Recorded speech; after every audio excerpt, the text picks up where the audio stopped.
Hai semuanya, aku Andrea, tapi orang-orang di sini memanggilku Fei. Silahkan like dan subscribe.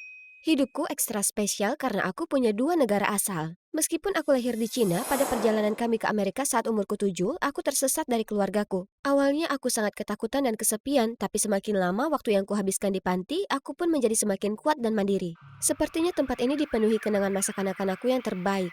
Hidup berjalan mulus hingga usiaku 15 tahun. Keajaiban terjadi. Fei, ayah akhirnya menemukanmu. Aku tak begitu paham bagaimana, tapi air mata menetes membasahi wajahku. Ayah tak berubah sedikit pun, tapi ibu telah meninggal dunia. Jadi aku dikenalkan ke ibu tiriku, Mei. Keluargaku akhirnya berkumpul kembali. Mari kita kembali ke Cina. Dengan bersedih kulambaikan perpisahan ke teman-temanku dan kembali ke negara asalku. Kami, keluarga Li, berasal dari garis keturunan pembuat tembikar, dan ini merupakan generasi kelima.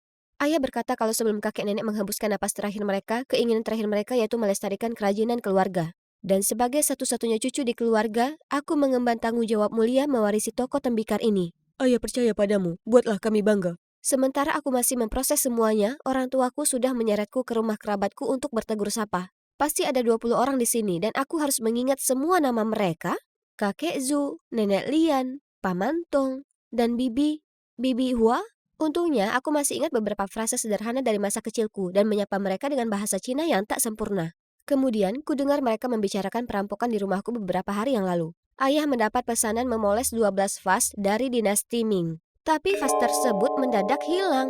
Pelanggan ingin mengajukan tuntutan, menimbulkan masalah besar bagi keluarga kami. Polisi terlibat, tapi karena semua kamera dihancurkan, tak mungkin menemukan pelakunya. Jiwa detektifku terbangun, jadi aku berlari menuju tante-tanteku untuk menguping. Tapi sebelum aku bisa bertanya apapun, ayah datang dan menyeretku pergi. Ini bukan urusanmu, nak. Bahkan polisi belum bisa memecahkannya. Fokuslah belajar berdagang. Beberapa hari kemudian, aku mulai sekolah. Dan astaga, aku kira aku pintar, tapi karakter Cina mengalahkanku. Yang membuat menangis, huruf dan aksen yang menari-nari itu memberiku mimpi buruk. Aku bahkan ditegur karena berbahasa Inggris di kelas. Bukan cuma itu, kelas segera diikuti dengan pelajaran keramik.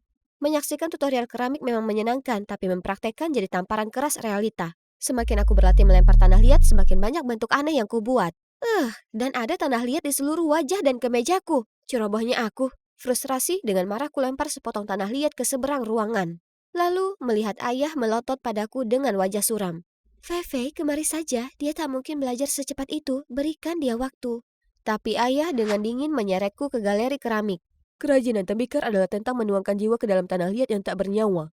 Kakek buyutmu dulu membuat keramik untuk istana selama dinasti Qing. Di masa perang, seluruh workshop dibom. Tapi kakek buyutmu menyelamatkan vas-vas paling berharga saat melarikan diri dari musuh hingga mereka meninggal. Kata-kata ayah membuatku menyadari betapa tergesa-gesa dan tidak kompetennya aku. Aku harus berubah. Kemudian ayah memperkenalkanku seorang laki-laki. Ini Cody, anak magang terbaikku alias pembuat tembikar berbakat. Dia akan menjadi gurumu. Cody itu orang Amerika, jadi berkomunikasi akan lebih mudah. Dia guru yang baik yang selalu sabar memperbaiki pekerjaanku agar sempurna, meskipun aku berulang kali mengacau. Cody juga ramah dan mudah diajak bicara. Terkadang percakapan mendalam kami berlangsung hingga subuh. Pernah sekali saat menyiapkan tungku pembakaran, aku tak sengaja temukan secari kertas yang setengah terbakar sudutnya. Kelihatannya agak janggal karena ada tulisan tangan yang sepertinya penting di sana. Kutunjukkan Cody dan dia bilang itu bisa jadi puisi bahasa Cina, tapi aku tak bisa mengerti artinya karena kebanyakan bagiannya hilang. Ayah bilang itu omong kosong, sementara ibu tiriku menggelengkan kepala bingung. Tapi entah kenapa itu masih menggangguku, jadi aku terus mempelajarinya selama beberapa malam dan aku mungkin telah temukan petunjuk yang dapat mengarah pada hilangnya 12 vas yang misterius. Tapi itu belum cukup, jadi kuputuskan untuk mengesampingkannya sementara ini. Kembali ke rutinitas harianku, aku dihujani perhatian dari tetangga dan kerabatku. Agak terlalu banyak, mereka selalu mendesakku untuk menikah. Saat aku seusiamu, aku sudah punya 2 anak.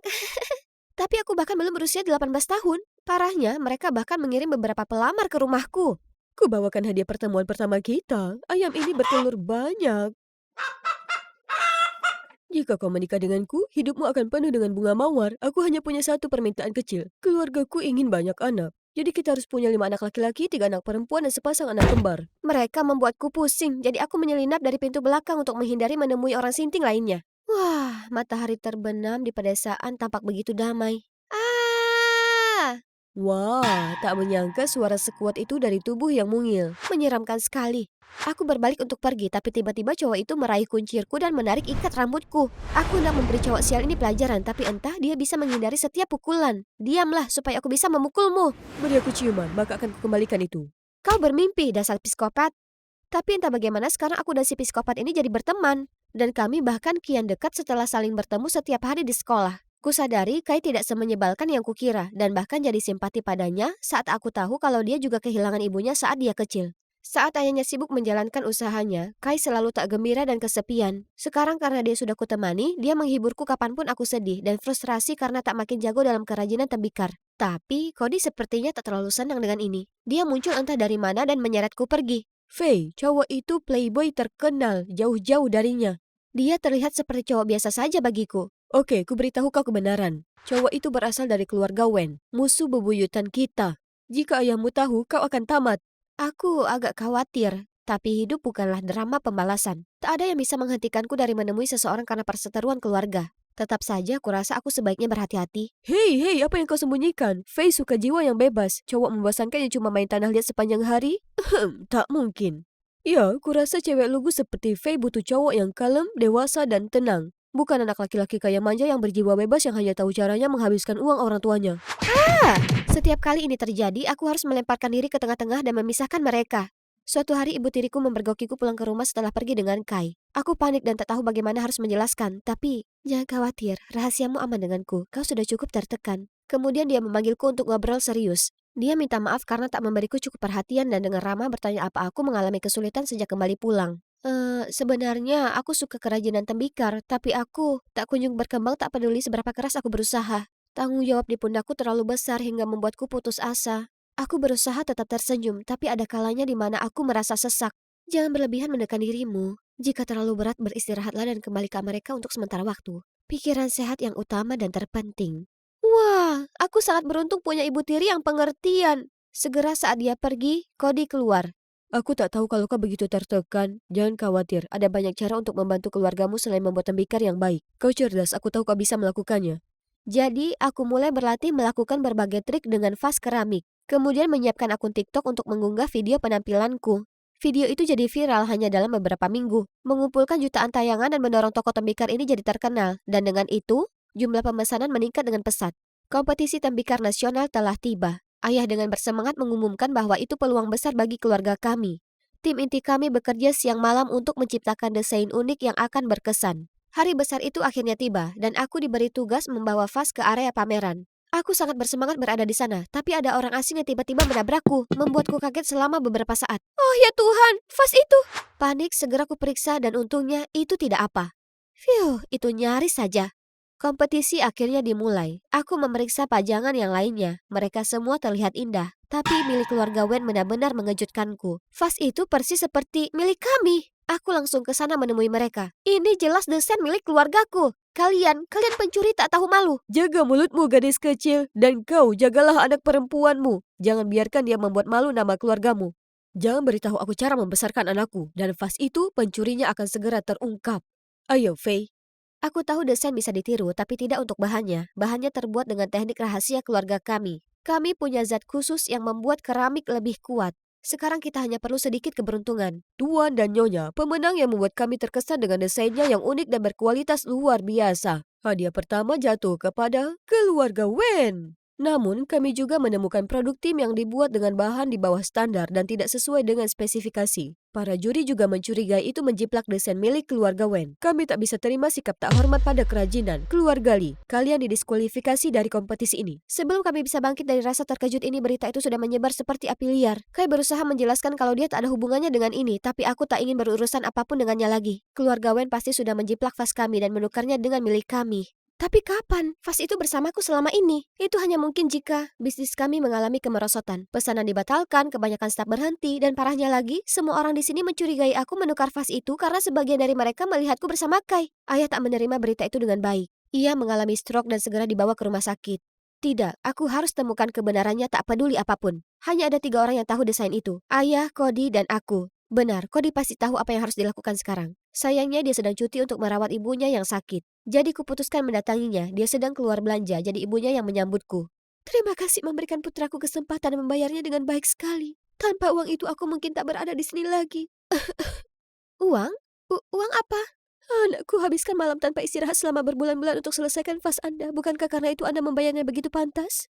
Apa? Kami tak pernah menyuruh Cody bekerja lembur? Dan uang apa yang ia bicarakan? Tepat saat itu Cody sampai pulang. Aku langsung menghadapinya. Awalnya dia ingkari semuanya, tapi akhirnya terpaksa menyerah. Siapa yang menyewamu? Sungguh, aku tak tahu. Mereka mengirimiku pesan dari nomor yang diblokir, lalu mentransfer uangnya. Faye, ibuku sakit keras dan aku tak punya pilihan. Aku tak pernah menyangka konsekuensi yang sungguh mengerikan. Aku sangat menyesal, Faye. Aku lari secepatnya. Aku tak sanggup mendengar lagi. Hal yang paling menyedihkan tentang dikhianati adalah itu tak pernah datang dari musuhmu. Saat aku sampai di rumah, ibu tiriku sedang memasak. Oh sayang, kau kelihatan pucat, anak manisku yang malang. Aku tak tahan untuk tidak berlari ke dalam pelukannya dan menangis. Dia berusaha menenangkanku sebelum membawakan ayah makanannya.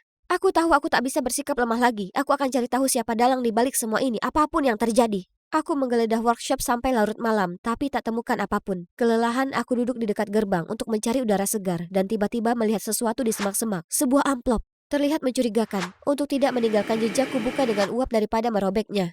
Itu puisi berbahasa Cina dan bergaya sama dengan yang kutemukan tempo hari. Dengan membaca huruf pertama di tiap baris, kudapatkan pesan ini. Yo, Chang, Jian, Mian. Yaitu bertemu di pabrik minyak. Pesan yang dikodekan di puisi lainnya juga merujuk ke suatu tempat.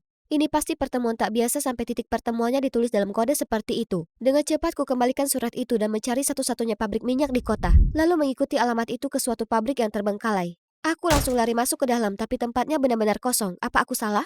Aku merasa kalah dan saat hendak pergi ketika tiba-tiba ku dengar suara dari lantai 2. Aku merayap ke atas dan melihat ayah Kai dengan sekelompok geng berpakaian hitam dan 12 vas kami yang dicuri. Tepat saat itu ada tangan yang menepuk pundakku. Apa yang kau lakukan? Aku berbalik dan melihat wajah yang menyeramkan, kemudian gelap gulita. Kubuka mataku dengan rasa sakit kepala dan tangan yang terikat. Siapa ini? Ibu tiriku yang bergandengan dengan ayah Kai? Sudah bangun. Kau berada di pihak mereka? Ayahku tak memperlakukanmu dengan buruk. Inikah bagaimana caramu membalas? Aku sudah muak dengan pria tuamu itu. Seorang tiran yang mengakui sendiri kepintarannya. Aku pantas dapatkan orang yang mencintai dan memanjakanku seperti Pak Wen di sini. Jika ayahmu benar-benar pintar, seharusnya dia sudah sadari sejak lama kalau dia sudah memelihara ular di rumahnya. Si Cody itu. Hahaha. Tunggu dan lihat saja. Aku akan membongkar rencana licikmu. Dalam hayalanmu, aku sudah membeli tiket pesawat kembali ke Amerika. Bersiaplah untuk disambut oleh panti yang lain. Aku bahkan menulis ke pria tuamu itu surat perpisahan yang menyentuh. Dia pasti akan terkena stroke lagi setelah dia membacanya. Wahahaha. Surat rahasia itu sudah mengungkapmu dan bukti lain akan segera ditemukan. Kau tak bisa lolos dari ini. Maksudmu yang ini, anak tangguh? Nyatanya, surat apa? Wahahaha. Saat itu, angin bertiup kencang dan menyapu surat yang terbakar masuk ke wadah minyak di sudut. Menyulutnya, api menjalar secepat kilat. Mereka semua lari menyelamatkan diri, meninggalkanku sendiri. Asapnya tebal menyengat mataku. Aku hampir saja pingsan saat Cody menendang pintu terbuka, bergegas masuk dan lepaskan ikatanku. Dan Kai menyelimutiku dengan jaketnya. Kau? Tak ada waktu, lari! Mereka dengan cepat membawaku pergi dari kobaran api. Saat kami sampai di tempat aman, seluruh pabrik meledak. Oke, kalian berdua bisa jelaskan semuanya sekarang? Aku merasa bersalah soal kompetisi tembikar itu. Jadi diam-diam ku ikuti ayahku untuk mencari tahu kebenaran tentangmu. Aku datang ke rumahmu untuk minta maaf, tapi melihatmu pergi tergesa-gesa terlihat khawatir. Itulah kenapa aku putuskan untuk mengikutimu. Dan aku tak percaya bahwa orang yang menyewaku adalah ibu tirimu. Aku juga tidak. Bagaimanapun, terima kasih. Tapi aku masih marah padamu. Kau baik-baik saja sekarang? Aku tak apa, tapi aku tak yakin soal mereka. Animators, tolong putar ulang kejadian sebelumnya. Ya, aku berhasil merekam semuanya. Dengan bukti berharga ini, tentu saja ibu tiriku dan Wen harus mengaku bersalah dan masuk penjara. Ayahku keluar dari rumah sakit dan 12 vas keramik dikembalikan. Sekarang setelah nama keluargaku dipulihkan, bisnis pun berkembang pesat. Setelah insiden ini aku belajar untuk lebih menghargai workshop tembikar kami. Bertekad untuk meneruskan bisnis keluargaku, aku mulai belajar tembikar dengan benar untuk mempersiapkan diri menghadapi kompetisi tahun depan. Dukung aku, kawan. Dan tentu saja aku masih punya 2 laki-laki ini di sampingku. Hanya saja, sepertinya mereka tak ingin lagi hanya jadi temanku. Apa yang sebaiknya aku lakukan? Tolong bantu aku dengan beri komentar di bawah jika kalian #Tim Kai atau #Tim Cody. Ada acara pameran putri di sekolahku. Setiap anak perempuan akan datang dengan orang tua. Keduanya berdandan dalam kostum putri. Aku dan ayahku gelisah menunggu saat guru akhirnya memanggil nama kami. Tapi saat kami naik ke panggung, ada keheningan sesaat. Lalu seluruh penonton jadi riuh. Ayahku dalam pakaian putri sepertinya tak terlalu cocok, ha? Hai yang di sana, namaku Pamela. Kalian bertanya-tanya bagaimana kami di situasi itu? Tetaplah menyimak karena aku akan ceritakan ke kalian cerita lucu yang pernah ada. Aku tumbuh dengan dua orang tua yang penuh kasih. Ibu mengelola restoran pizza di kota, sedangkan ayah adalah petinju profesional. Namun kemudian ibu meninggal dalam sebuah kecelakaan saat ayah sedang pergi turnamen. Setelah itu ayah tak bisa berhenti berduka dan menyalahkan dirinya sendiri karena meninggalkan ibu sendirian. Jadi ayah memutuskan berhenti bertinju dan mengurusku serta restoran pizza itu. Tumbuh besar, ayah selalu pastikan aku tak lewatkan jadi anak perempuan. Tapi entah kenapa dia gagal setiap kali. Itu suatu keajaiban. Misalnya saat dia berusaha membuat kuncir kuda, dia sangat kesulitan. Kukira dia sedang bertinju dengan rambutku. Hari ini adalah salah satu upaya ayah yang gagal. Setelah penampilan itu, kami sedang menuju keluar saat kami bertemu Pak Rocky, mantan kompetitor ayah. Oh, bukankah ini Pak Barkley, juara tinju kita?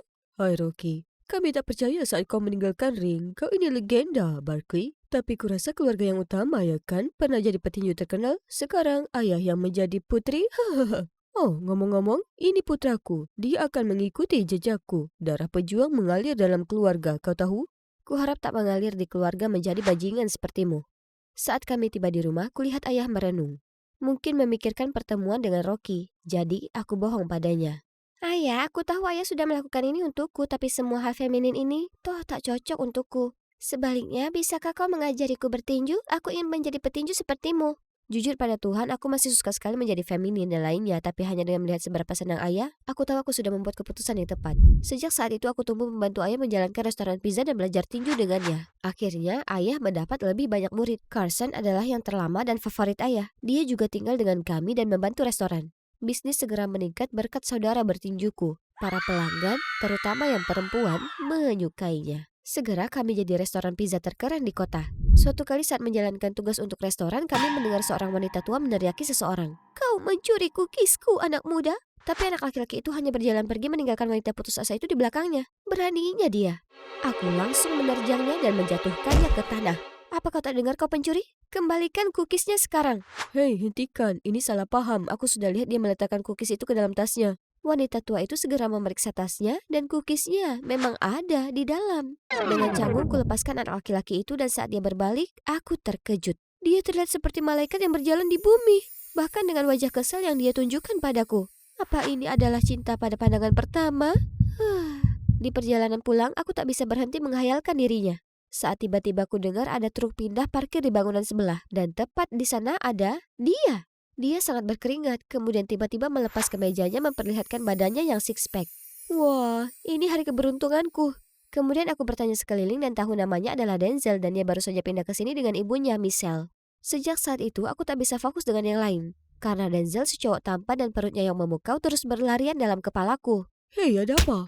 Oh, kau kenapa? Ups, maaf.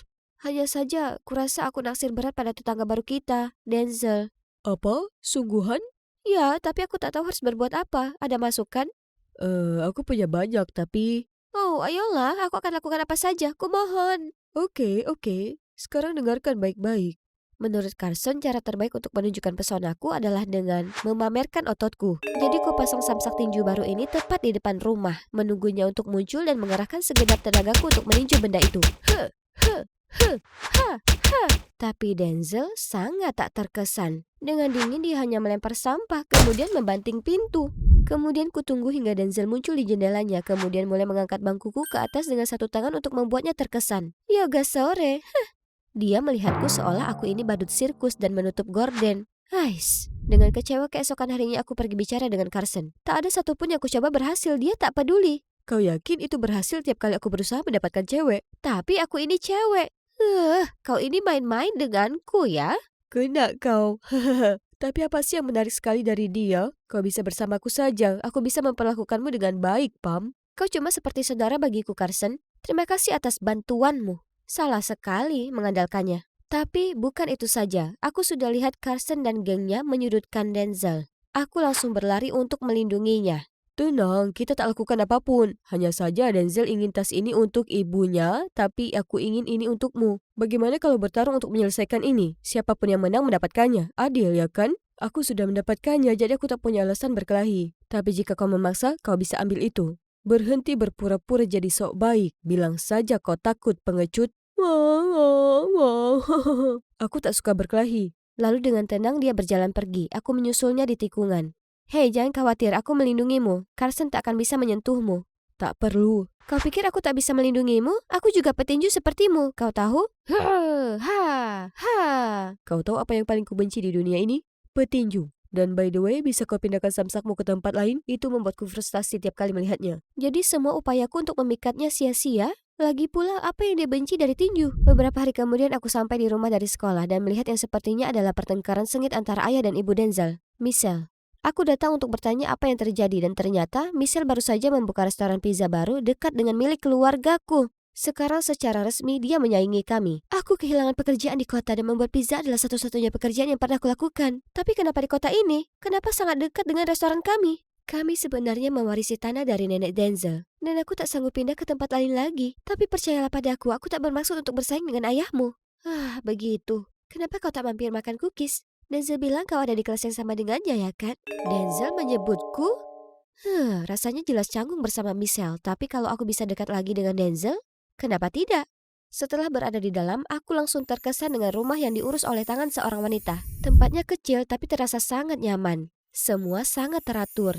Dan lihat semua hak tinggi ini. Wah, Pamela, kuperhatikan rambutnya cantik sekali. Boleh kutata? Sungguh? Silakan saja. Ayah biasanya menyuruhku memakai kerpu sepanjang waktu karena ia selalu mengacaukan rambutku. Rasanya menyenangkan menjadi anak perempuan lagi. Aku pulang ke rumah menganggap Michelle cukup baik dan mengingatkanku akan ibu. Jadi ku jelaskan ke ayah mencoba membuatnya tenang. Tapi sekali Carson berbisik sesuatu padanya, dia langsung memutuskan untuk menyatakan perang dengan Michelle. Ironisnya, restoran pizza Michelle segera menarik semua pengunjung karena Denzel dengan pakaian pelayan sungguh keren. Carson dan ayah sangat marah dan mereka memutuskan untuk mengerjai mereka, mulai dengan tanda restoran. Kemudian mereka menyebarkan rumor secara online bahwa Michelle tidak mencuci tangan setelah pergi ke kamar mandi dan langsung mengulin adonan.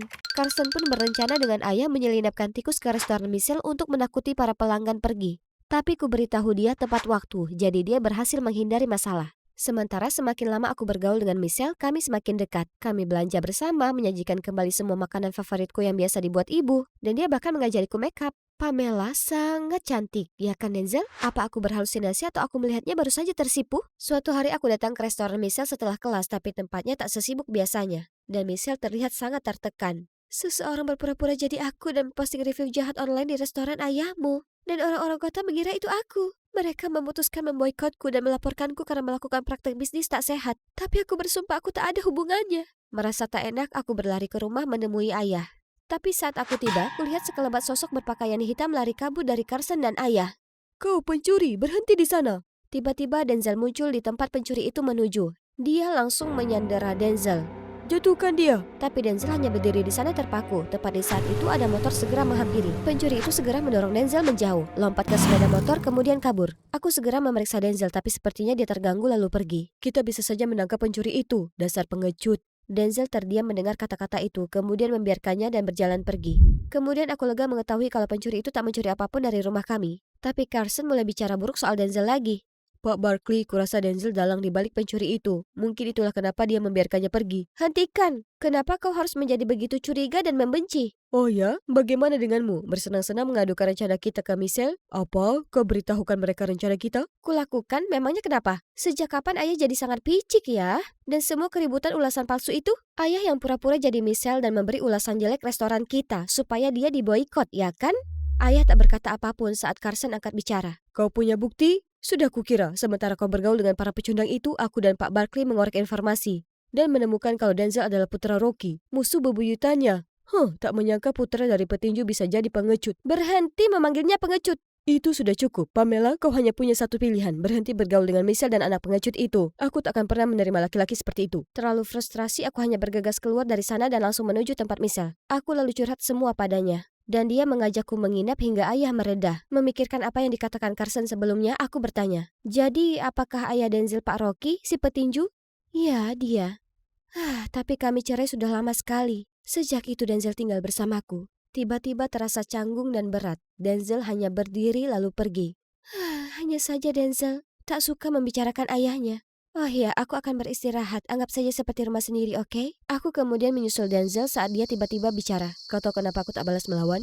Hari itu dengan Carson di mall atau bahkan hari ini? Kau mungkin juga pikir aku ini pecundang. Tidak, bukan itu yang kupikirkan tentangmu. Saat aku masih kecil aku dulu mengaguminya dan bahkan memimpikan menjadi petinju sama sepertinya. Tapi kemudian laki-laki yang sama itu di luar ring tinju menjadi monster bagi ibuku. Aku mengaguminya tapi dia membuat hidup kami sengsara. Jadi aku janji pada diriku sendiri tak akan pernah gunakan kekerasan dan berhenti bertinju. Jadi itulah kenapa dia mengira olahraga itu sendiri membuat orang menjadi kasar? Herannya, setelah obrolan di atap itu, Denzel sepertinya tak begitu berjarak dan bahkan menungguku setelah kelas. Rasanya masih agak canggung, tapi hanya berada sedekat ini dengannya sudah cukup untuk membuat hatiku mengikuti Formula One. Tapi Carson tak akan berhenti menjadi orang ketiga yang mengganggu. Legend, oh legend, the third real legend, always in the way. Dia mengikuti kami kemanapun dan orang-orang mulai menjuluki kami The Three Musketeers. Sementara prank dari ayah dan Kirsten mulai semakin serius. Truk-truk suplai Michelle terus dirusak dan kehilangan semua bahan makanannya di perjalanan. Michelle putus asa sementara Denzel menjadi sangat marah dan menyarankan agar dia mengambil bahan-bahannya sendiri. Aku sudah muak. Jadi sore itu saat ayah masih sibuk di restoran, aku mendatangi Kirsten. Itu kamu selama ini ya kan? Ayah tak akan bisa melakukan semua itu sendiri. Berkat kamu, Denzel harus bawa suplainya sendiri malam ini. Selalu Denzel. Bisa tidak percakapan kita lebih sedikit tentang pengecut itu dan lebih banyak tentang kau dan aku? Lalu mungkin aku bisa yakinkan Pak Barkley untuk berhenti. Di mimpi terliarmu. Bahkan kalau kau satu-satunya pria tersisa di bumi, aku lebih baik punah daripada kencan denganmu. Nah, itu seharusnya mengetuk akal sehatnya.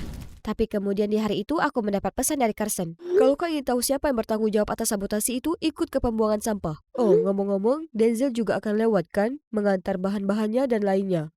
Apa yang dia rencanakan? Aku kirim pesan ke ayah untuk datang karena ini bisa menunjukkan padanya wajah asli Carson. Kemudian aku lari ke tempat pembuangan. Aku tiba melihat Carson berdiri di sana sendirian. Kau benar, itu aku selama ini yang memasukkan ulasan Michelle dan menyabotase truk suplainya. Aku sangat berusaha keras untuk mendapatkanmu, tapi kau hanya tertarik pada Denzel bodoh itu. Tapi sebentar lagi kau akan lihat kau pilih cowok yang salah.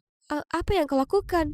Dia mengikatku ke mobil meski aku sudah berusaha untuk membebaskan diri. Kemudian dia memasang sesuatu seperti jebakan. Sesaat kemudian kulihat Denzel membawa barang-barang di atas skuter hendak lewat. Tidak, Denzel, jangan! Dia berkendara lurus menuju jebakan, kehilangan kendali lalu terjatuh. Oh buhu, apa itu sakit? Sayang sekali aku dan kau harus berkelahi di sini sekarang. Siapa yang menang dapat Pamela. Aku sudah bilang padamu aku tak berkelahi. Lihat Pamela, dia tidak tertarik. Kau begini untuk membuktikan satu hal? Kau tahu tidak? Tantangan diterima. Oh tidak. Dia langsung terjatuh dan sepertinya kakinya terluka. Carson langsung mengalahkan Denzel dengan mudah. Aku menjerit saat seseorang muncul di sebelahku. Ayah. Shh, kita lihat saja, jiwa petinju sejati tak akan mudah mundur. Kemudian kulihat Denzel perlahan bangkit dan tiba-tiba memberikan Carson pukulan KO. Astaga naga, dari mana asalnya kekuatan yang muncul tiba-tiba itu? Aku langsung bergegas memeriksa Denzel, sementara ayah ke Carson. Aku mempercayaimu, tapi kau berani melakukan semua perbuatan kotor di belakangku. Kau tak pantas menjadi petinju sejati. Pergi dari hadapanku selamanya. Sekarang, siapa yang pengecut sekarang, Kau bilang kau tak akan pernah berkelahi. Ayahku membuatku mengira kalau bertinju itu tindak kekerasan dan kekerasan adalah buruk. Tapi bukan, yang buruk itu menyalahgunakan kekerasan. Tak apa berkelahi untuk perjuangkan keadilan dalam hal ini, berkelahi untuk orang yang kusayangi. Maaf Denzel, aku salah terlalu cepat menilaimu. Kau sama sekali bukan pecundang. Itu benar, keberanian seorang pria tak hanya berasal dari otot atau keperkasaannya, tapi juga harus datang dari jiwanya. Apa aku salah? Wah, aku tak pernah mengira kau bisa sedewasa ini. Ayahku lalu pergi dan minta maaf ke Michelle karena mencederai bisnisnya, dan menyarankan mereka bersatu bersama dan membuka restoran pizza yang baru. Untungnya, Michelle tak masalah dan setuju. Setelahnya, Denzel memutuskan untuk kembali bertinju, dan yang terbaik dari semuanya, ayahku mengajari kami berdua. Oke, kalian berdua bisa berlatih sekarang. Aku harus pergi ke restoran untuk membantu Michelle. Dan kau tahu apa lagi? Aku dan Denzel akhirnya pacaran. Aduh, ini sakit sekali. Oh, aku minta maaf. Apa kau? Oh, kau dan tingkah anehmu. Itu memang sakit, aku tak bercanda. Apa ini membantu? Baru jam 6 pagi, tapi ayah sudah bangun. Cepatlah Donna, badai besar datang. Masyarakat miskin menunggu rencana Pemkot untuk dapatkan makanan dan penampungan. Oh, kalau begitu apa rencana wali kota untuk makananku? Tapi ayah tak mendengar dan berkendara pergi begitu saja tanpa menungguku sarapan. Ya, toh aku sudah terbiasa dengan ini. Sedikit cerita latar belakang, kami berasal dari garis keturunan politisi. Kakekku, paman-pamanku semua bekerja di pemerintahan. Ayahku sebenarnya memutuskan tradisi dan menjadi pebisnis sukses. Tapi kurasa buah apel tak bisa jatuh jauh dari pohonnya. Tahun lalu ayah tiba-tiba berbalik arah dan pindah kembali ke kampung halamannya untuk mengejar karir politik. Dan ia dipilih sebagai wali kota. Sejak saat itu ia tak punya waktu tersisa untukku. Belum lagi tatapan mata menghakimi yang harus kuhadapi di sekolah. Kau terlihat baik-baik saja, itu bukan tentangmu, itu soal kebijakan baru ayahmu yang mereka bicarakan. Jangan pedulikan mereka loh, Dana. Lagi pula apa yang kita anak-anak tahu soal politik? Itu mereka, Kera dan Troy, satu-satunya temanku di sini. Nyatanya, Troy bahkan berada di situasi yang mirip. Ibunya adalah kepala polisi, tapi dia menanggapinya dengan sangat baik. Apakah pernah pergi ke Gedung Putih? Apa benar kunci kota ini bisa membuka apa saja? Apakah bisa suruh ayahmu melarang PR? Serius, bagaimana bisa Troy tetap tenang menghadapi pertanyaan-pertanyaan bodoh ini? Dan bahkan para guru tak bisa membiarkan aku sendiri. Mereka selalu menempatkanku sebagai penanggung jawab. Ayolah, hanya karena ayahku punya kepemimpinan besar tak berarti aku juga. Seakan aku belum kebanjiran banyak tugas. Sewaktu bater akhir berdering, aku bergegas menuju toko kelontong. Karena sekarang ayah selalu sibuk, aku yang malang harus mengambil alih semua pekerjaan rumah itu. Dan hanya ada makanan beku terus setiap hari. Tapi hari ini aku pulang cepat untuk makan malam. Jadi aku akan sajikan jamuan. Namun, tidak ada satupun yang bisa dimakan. Apa masalahnya? Aku mengikuti resep dengan hati-hati. Apa aku pulang ke rumah di waktu yang salah? Tidak ayah, waktu yang pas. Pai apelku sudah siap. Maksudmu benda berasap di dalam oven itu? Oh tidak, satu-satunya secerca harapanku juga berubah menjadi abu. Aku langsung lari ke minimarket, mengambil semua makanan instan dan bergegas pulang. Tapi ayah sudah tertidur. Ia pasti sangat kelelahan. Ayahlah yang membesarkanku setelah ibu meninggal saat melahirkanku. Kini selain itu, ia harus mengurus seisi kota. Ia butuh pasangan untuk berbagi bebannya, dan aku juga butuh dirawat.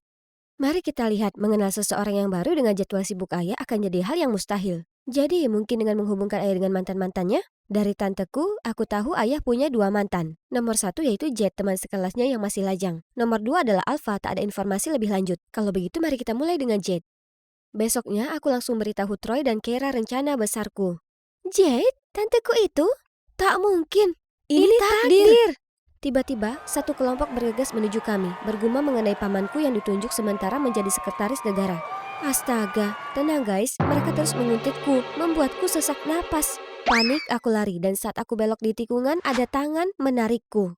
Tenang, kau aman dari kerumunan gila itu sekarang. Terima kasih, tapi kenapa kau membantuku? Aku pernah di posisimu, aku tahu apa yang sedang kau hadapi. Begitu saja, kudapati diriku nyaman curhat segala sesuatu kepadanya. Itu pasti berat untukmu keluarga dengan 2 orang. Itulah kenapa aku akan mencarikannya seorang istri. Oh, kalau begitu semoga berhasil manis. Aku harus pergi sekarang. Sungguh wanita yang menyenangkan. Andai semua orang bisa sepertinya.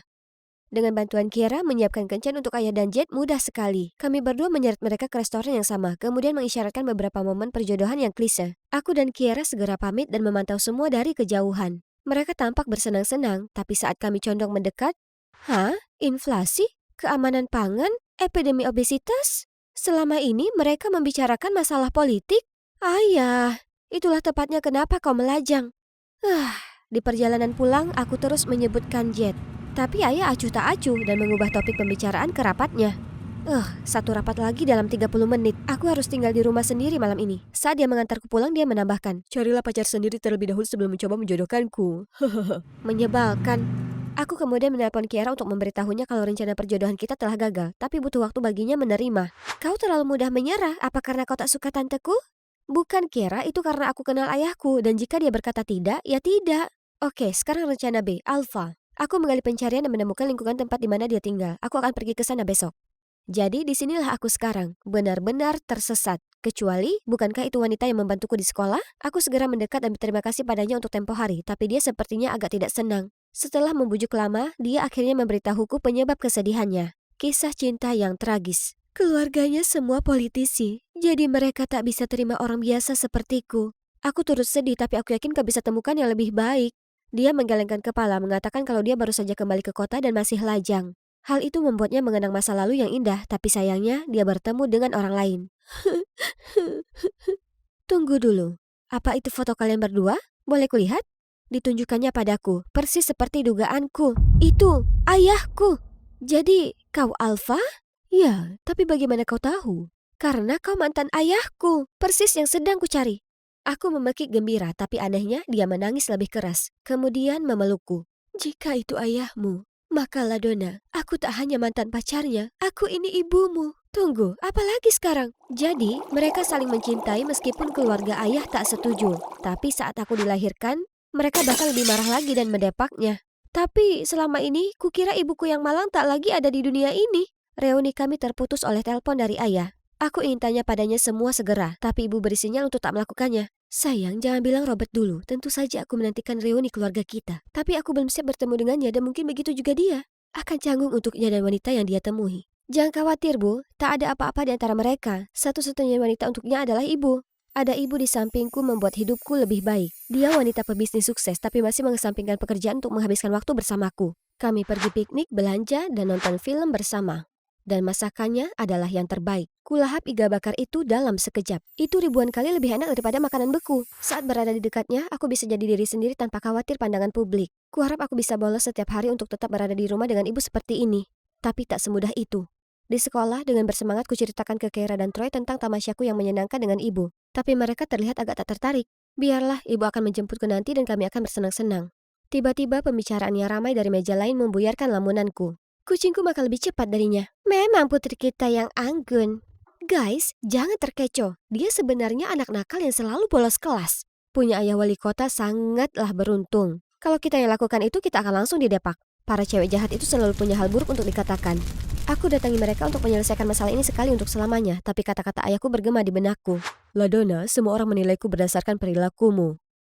Baiklah. Mereka benar. Ladonna, kau sering sekali absen akhir-akhir ini. Aku hanya ingin berada bersama ibuku. Ibu yang baik tak akan pernah menyuruh putrinya untuk bolos kelas. Pikirkan itu. Pasti ada alasan kenapa seluruh keluargamu menentangnya.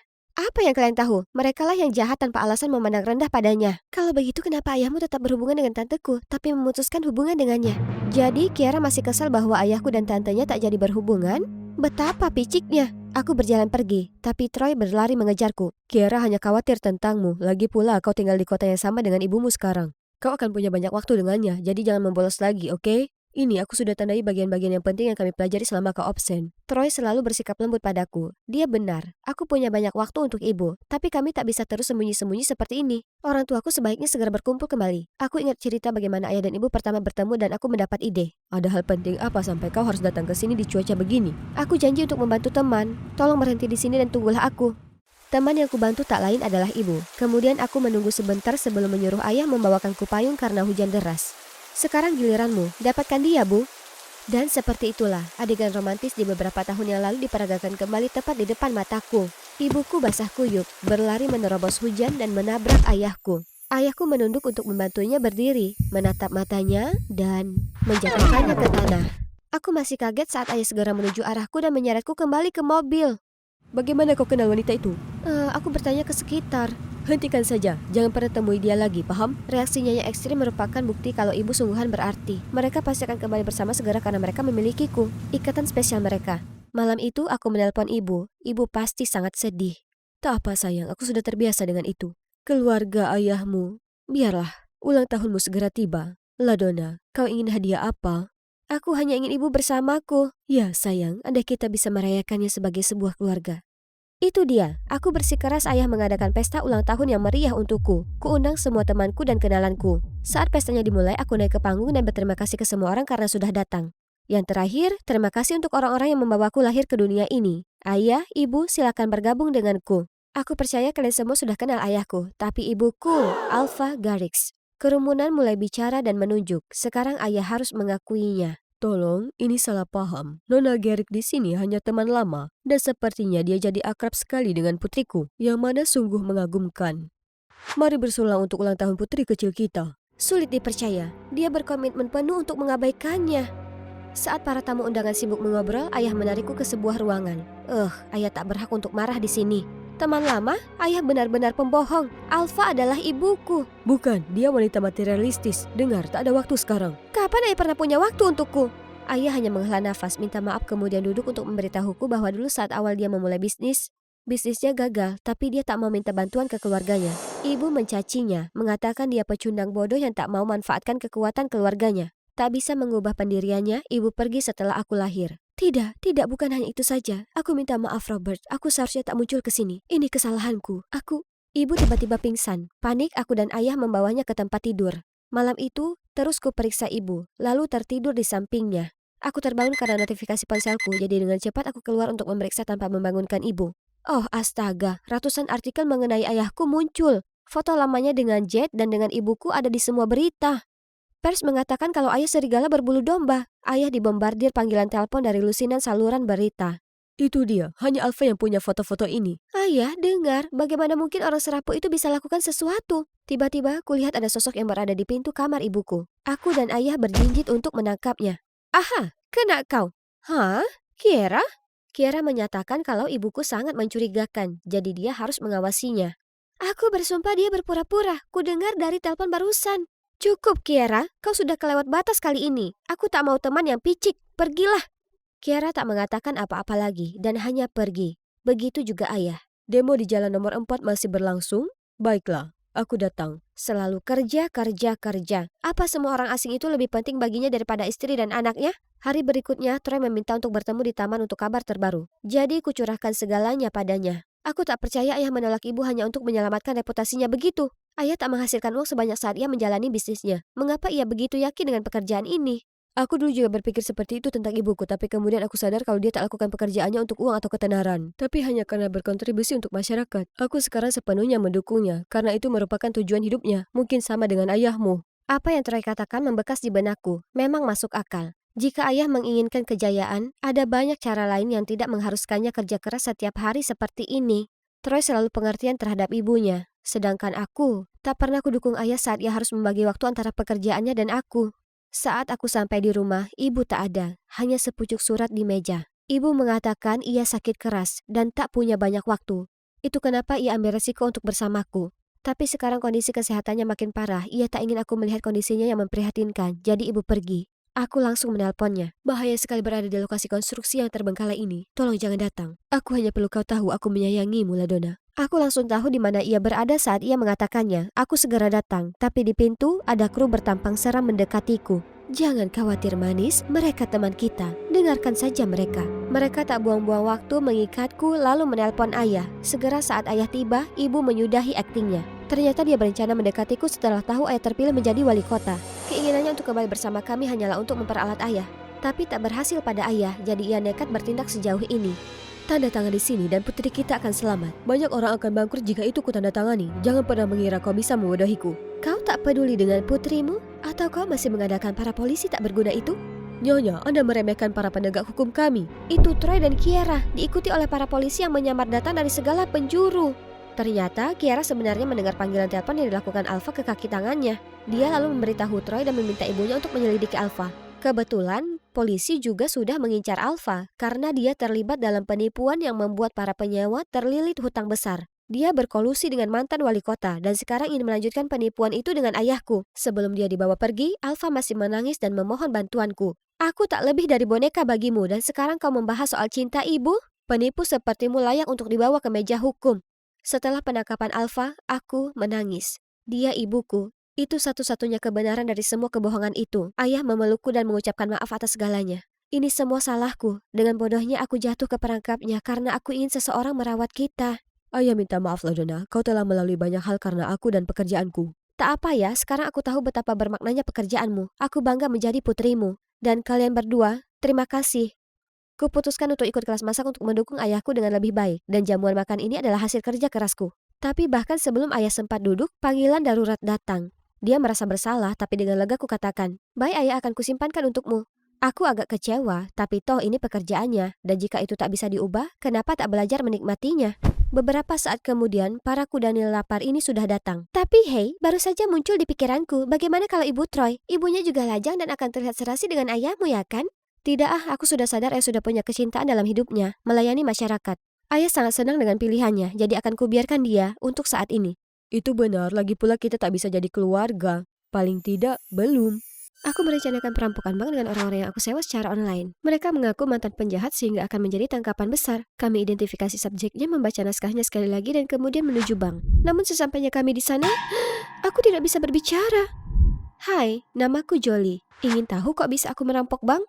Ayo, ku bawa kau ke perjalanan liar. Aku berasal dari keluarga bahagia dengan ibu dan ayah yang selalu menghujaniku dengan cinta tanpa syarat. Faktanya, mereka sangat sempurna. Aku rasa mereka tidak pernah berdebat tentang apapun. Semasa kecil aku diajarkan untuk menjadi orang baik dan mengutamakan sekolah untuk karir masa depan. Aku melakukan hal itu dan mereka sangat bangga. Namun, suatu hari aku pulang dan mendapat kabar mengejutkan. Ayah dan ibu akan bercerai. Tapi, kenapa? Sayang, ini yang terbaik untuk kita berdua. Ternyata kita tidak begitu cocok. Tidak cocok? Apa kamu baru mengetahuinya dalam semalam? Sayang, aku tahu ini sulit, tapi kita akan baik-baik saja. Aku janji. Tidak, kita tidak. Kita adalah keluarga yang hancur dan kalian bersikap seolah-olah itu bukan apa-apa. Apakah kalian peduli sedikit saja? Beberapa hari kemudian aku masih tidak bisa melupakannya. Sampai aku melewati restoran ini dan melihat sosok yang aku kenal. Apa itu? Ayah? Bergandengan tangan dengan wanita asing? Sungguh aneh. Ayah selingkuh dari ibu?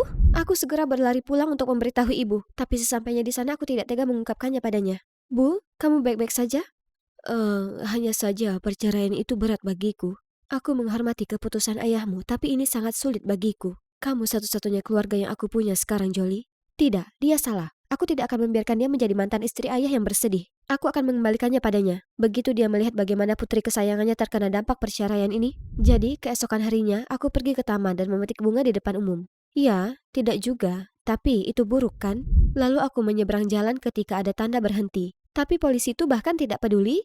Halo, aku melanggar hukum di sini. Baiklah kalau begitu, restoran Tuan Whitman kita pergi. Aku tidak memesan apapun tetapi hanya menggambar seluruh dindingnya dengan kapur. Nah, kalian tidak ingin hal itu bertahan selamanya bukan? Tapi Tuan Whitman muncul dan mengucapkan terima kasih kepadaku. Karena aku memberinya ide terbaik untuk menghibur anak-anak saat makan di restorannya. Karena frustrasi aku membaca seluruh buku di toko buku tanpa membayar. Buang sampah sembarangan bahkan menendang tong sampah. Tapi sepertinya tak seorang pun mengakui perbuatan burukku. Jadi aku menonton beberapa film kriminal secara berlebihan untuk mengaktifkan kejahatanku. Aha, perampokan. Itu sebabnya aku mempekerjakan idiot ini. Gold Beach Bank and Trust. Bukan Gold Beach toko topi, bodoh. Maaf, salahku. Kami tetap melanjutkan perampokan dan berhasil mencuri banyak topi dan aku memastikan untuk secara tidak sengaja menjatuhkan dompetku dengan ID-ku di dalamnya. Keesokan harinya aku pulang sekolah dan melihat pemilik toko mengamuk pada ayah, menuduhnya melakukan pola asuh yang buruk. Tapi anehnya ayah tetap tenang dan hanya membayar semua topi yang kucuri. Apa? Bersiaplah, kamu dan aku akan makan malam di luar malam ini. Ada seseorang yang aku ingin kamu temui. Biar ku tebak, itu adalah cewek sampingan yang kulihat kemarin. Jolie, ini... Aurora, aku teman ayahmu. Aurora, kita harus memberitahunya. Oh, jangan. Aku sudah tahu. Kalian berdua berselingkuh, kan? Jolie, jaga kata-katamu. Kenapa? Karena itu kebenarannya? Ayah hendak mengatakan sesuatu, tapi Aurora menghentikannya. Aku tidak percaya kamu melakukan ini pada ibu. Aku berlari keluar dari sana dan bersembunyi di gang ini, menangis dengan hati yang sakit saat melihat beberapa pria yang terlihat samar. Mereka membawa koper penuh uang dan terus melihat sekeliling dengan hati-hati. Tiba-tiba aku menginjak sebuah squishy, dan itu menimbulkan suara paling keras dan membuat mereka semua menoleh ke arahku. Aku segera lari sebelum mereka melihatku dan menabrak seseorang. Siapa itu? Tunjukkan dirimu. Pria itu langsung memahami situasinya dan menyembunyikanku. Hanya seekor kucing, Lalo. Setelah geng itu pergi, aku melangkah keluar untuk berterima kasih padanya dan kekasihku yang sungguh pujaan hati. Tadinya aku akan menawarkan untuk membayarnya kembali, tetapi dia mengabaikannya dan pergi. Sangat keren. Kemudian aku sampai di rumah dan melihat ibu berkemas. Katanya dia akan segera pindah. Dan ayah bahkan tidak menghentikannya. Tiba-tiba aku menyadari sesuatu, gambar ibu dan Aurora. Bu, kamu kenal wanita ini? Aurora? Ya, kami sudah berteman sejak SMP. Teman? Dia bukan temanmu. Dia dan ayah berselingkuh di belakangmu. Ini sudah berakhir, kan? Tidak, Bu. Kamu harus membela diri sendiri. Jika kamu tidak melakukan apapun, aku yang akan. Hanya ada satu cara sekarang. Libatkan sekolah. Jika mereka lihat siswa yang dapat nilai S sepertiku tiba-tiba berubah jadi pemberontak, mereka akan bicara dengan ayah, kan? Tapi tentu saja aku perlu memastikan perbuatan burukku kali ini sah. Tiba-tiba aku melihat semua orang berdengung. OMG, apa kamu dengar? Kami mendapat murid pindahan baru dan dia mempunyai sifat anak nakal. Beritahu aku tentang itu. Dia menjadi topik terpanas sejak dia tiba di sini. Ya Tuhan, dia datang ke sini. Aku berbalik dan rahangku terjatuh. Itu adalah pria yang kutemui kemarin. Tiba-tiba langsung menuju ke arahku. Ini dia. Kamu mencariku? Tidak, tapi aku hanya bosan dengan orang-orang di sekitarku. Ayo pergi dari sini. Jadi siswa pindahan ya?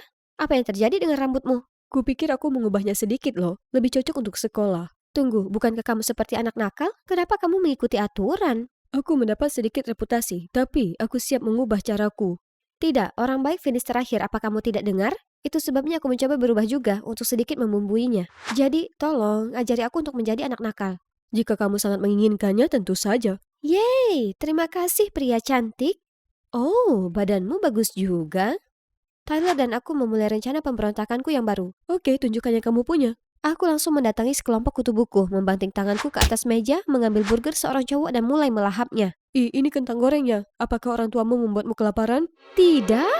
Aku segera berdiri dan pergi, dan melihat Tyler yang sedang menertawakanku dengan histeris. Itukah gagasanmu untuk bersikap jahat? Aku tahu aku tidak berbakat, itu sebabnya aku mau kamu mengajariku. Tyler kemudian mengajariku beberapa lelucon dan itu sadis.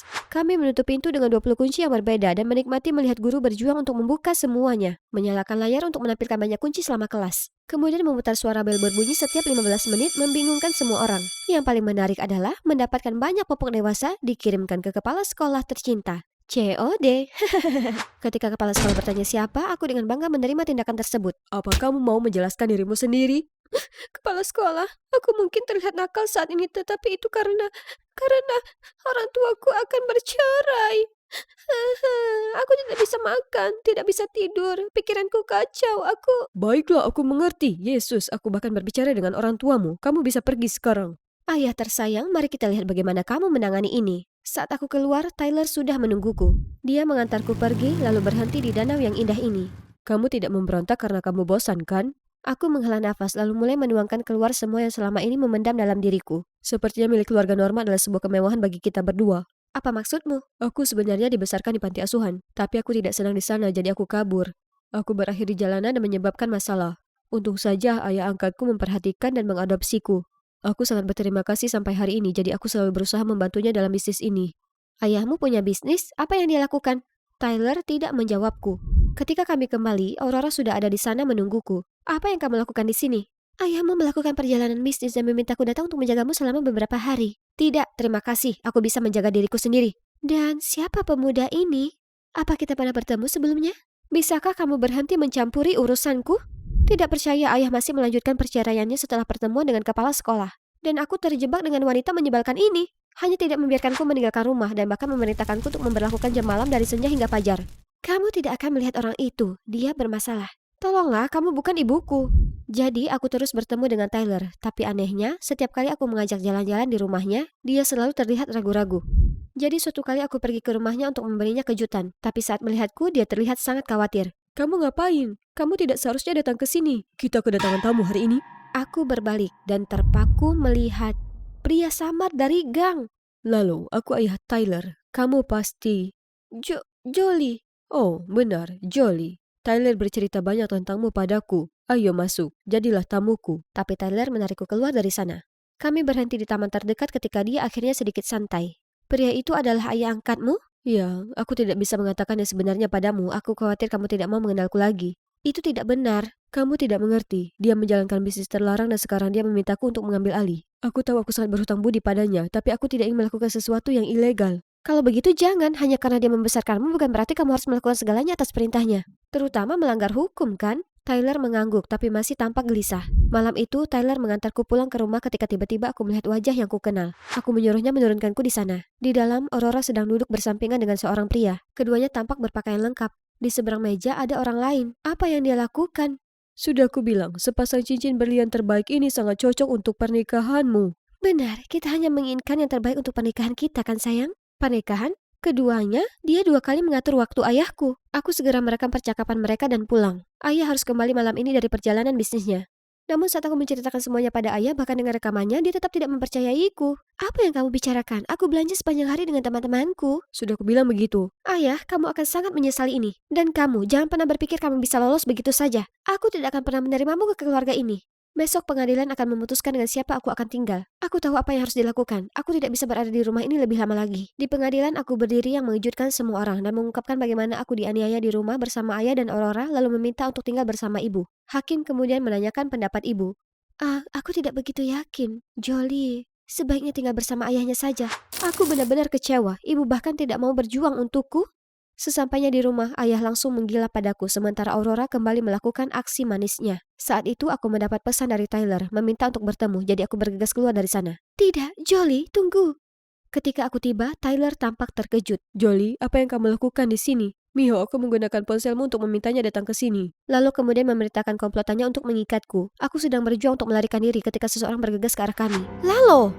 Tunggu, Aurora? Dia kenal gangster ini? Lepaskan dia sekarang, atau polisi akan tiba di sini sebentar lagi. Terima kasih untuk agen intel Nona di IE. Kami akan pergi, tentu saja dengan putrimu. Jika kamu ingin menyelamatkannya, isi tempatnya. Agen di IE? Seperti polisi yang menyamar? Baiklah, bawa aku saja. Geng Lalo mengikatnya dan mendorongnya ke dalam van. Hahaha, benar sekali. Boys, ambil juga bocah ini. Jangan biarkan satupun saksi di TKP. Kita sudah sepakat, Lalo. Serius? Tak ingat? Dia memerintahkan Tyler untuk pergi sementara sirine polisi semakin keras. Tiba-tiba Tyler balik arah. Apa yang sedang kamu lakukan? Bukan itu jalannya. Sementara perhatian mereka teralihkan, Aurora mengeluarkan alat serbaguna di sakunya dan mulai memotong tali di tanganku. Aku melakukan hal yang sama padanya. Tyler kemudian berhenti tiba-tiba, Lalo dan kawan-kawan kehilangan keseimbangan dan terjatuh ke lantai. Polisi segera mengepung van dan menangkap para penjahat tersebut. Jolie, kamu baik-baik saja? Kamu tidak terluka dimanapun, kan? Ya, terima kasih telah menyelamatkanku. Dan aku minta maaf karena bersikap kasar. Hanya saja, aku belum siap untuk move on dari perceraian. Sayang, ada sesuatu yang sangat penting yang ingin kuberitahukan padamu. Aku ibu kandungmu. Apa katamu? Jin adalah ibu kandungku. Tidak, sayang. Dia temanku. Aku tahu ini semua membingungkan, tapi dengarkan saja. 16 tahun yang lalu, ayahmu dan aku melahirkanmu. Namun setelah melahirkan, aku harus pindah ke Meksiko untuk menangani kasus penyelundupan berlian berantai yang disebabkan oleh Lalo. Dan Jin menawarkan bantuannya. Aku pikir kamu pantas mendapatkan keluarga bahagia yang normal. Jadi aku menerima bantuannya dan memintanya untuk pindah ke rumah kami. Bertahun-tahun kemudian, karena mengira kasus ini akhirnya ditutup, aku kembali ke rumah dan bersiap untuk bertemu kembali denganmu dan ayahmu. Tapi tiba-tiba aku mendapat kabar bahwa organisasi Lalo masih beroperasi dan telah pindah ke Amerika. Aku tidak bisa mengambil risiko membahayakanmu. Jadi aku menyembunyikan kebenaran darimu. Tapi bagaimana dengan orang yang membicarakan pernikahan denganmu? Oh, itu Alejandro, rekanku. Kami hanya berpura-pura menjadi pasangan untuk penyelidikan. Oh, aku tidak menyangka kamu telah melakukan begitu banyak hal untukku. Tentu saja, kamu adalah putriku. Terima kasih, Bu. Akhirnya semuanya menjadi jelas. Tapi saat kami sampai di rumah, ibu, maksudku Jin, tiba-tiba datang menyeretku pergi. Kamu adalah putriku, tidak ada yang bisa membawamu pergi dariku. Hanya karena kamu membesarkan Jolie bukan berarti kamu boleh melakukan apapun padanya. Jika kamu mencintainya, kamu hanya menginginkan yang terbaik untuknya. Jin kemudian menangis, mengungkapkan bahwa dia telah kehilangan kemampuan reproduksinya. Dia sangat bahagia karena aku harus menjaganya dan memperlakukanku seperti putrinya sendiri. Hei, jangan khawatir, kamu akan selamanya menjadi ibuku. Aku memberikan pelukan terbesar pada Jin. Saat itulah aku menyadari Tyler bahagia untukku tetapi juga sedih di saat yang sama. Tiba-tiba aku menyadari dia tidak punya keluarga lagi. Aku punya ide, kenapa kamu tidak mengadopsi Tyler ke rumahmu? Tyler dan Jin saling berpandangan dan senyum cerah muncul di wajah mereka. Semuanya akhirnya menjadi baik-baik saja. Aku sudah berusaha mengejar ibu dan menebus tahun-tahun yang hilang itu. Tapi aku juga tidak melupakan ibu keduaku. Tyler, atau haruskah aku bilang pacarku? Sekarang tinggal bersama Jin dan dia mengantarku mengunjunginya. Aku sangat bahagia akhirnya memiliki keluarga yang penuh kasih sayang dan pacar yang nakal. Hanya saja kali ini kami tidak berusaha menjadi jahat lagi. Aku sedang berkeliaran di tepi hutan untuk menghibur diri ketika aku menyadari bahwa aku tersesat total. Suara apa itu? Tiba-tiba, bintik-bintik emas dan hitam lari ke arahku. Aku celaka. Guys, aku di sini di Afrika berlibur untuk mendukung orang tuaku dengan reality show baru mereka. Oh, panggilan tugas. Sampai jumpa lagi, Moas. Hai, aku Vivian, seorang influencer dari Yutin, Jerman. Ibu dan ayahku adalah aktor yang memiliki beberapa keistimewaan. Mereka memberiku semua yang kuinginkan. Pakaian bermerek, supercar, ponsel mewah. Kecuali satu hal, waktu mereka. Natal, ulang tahun, upacara wisuda. Apapun acaranya mereka selalu pergi. Teman-temanku mengira aku memiliki kehidupan yang sempurna. Namun satu-satunya harapanku adalah dijemput di sekolah oleh orang tuaku satu kali saja. Aku berharap perjalanan ini akan berbeda. Tapi sepertinya tidak ada yang berubah. Mereka sepertinya sudah melupakan kehadiran putrinya. Ya, itu sebabnya aku selalu harus mengandalkan perhatian orang asing seperti ini. Berada di sini sendirian sungguh membosankan. Jadi aku memutuskan untuk menghibur diri dengan melakukan live streaming di tepi hutan. Hai penonton, oh sial aku hanya punya satu bar sinyal. Tunggu, sepertinya aku berjalan lebih jauh dari yang seharusnya. Jangan khawatir.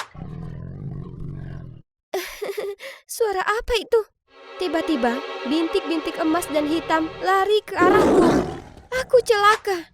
Aku masih belum makan pizza kaviar dan aku masih belum punya tas Gucci dalam berbagai warna. Aku bahkan belum menjadi ratu prom.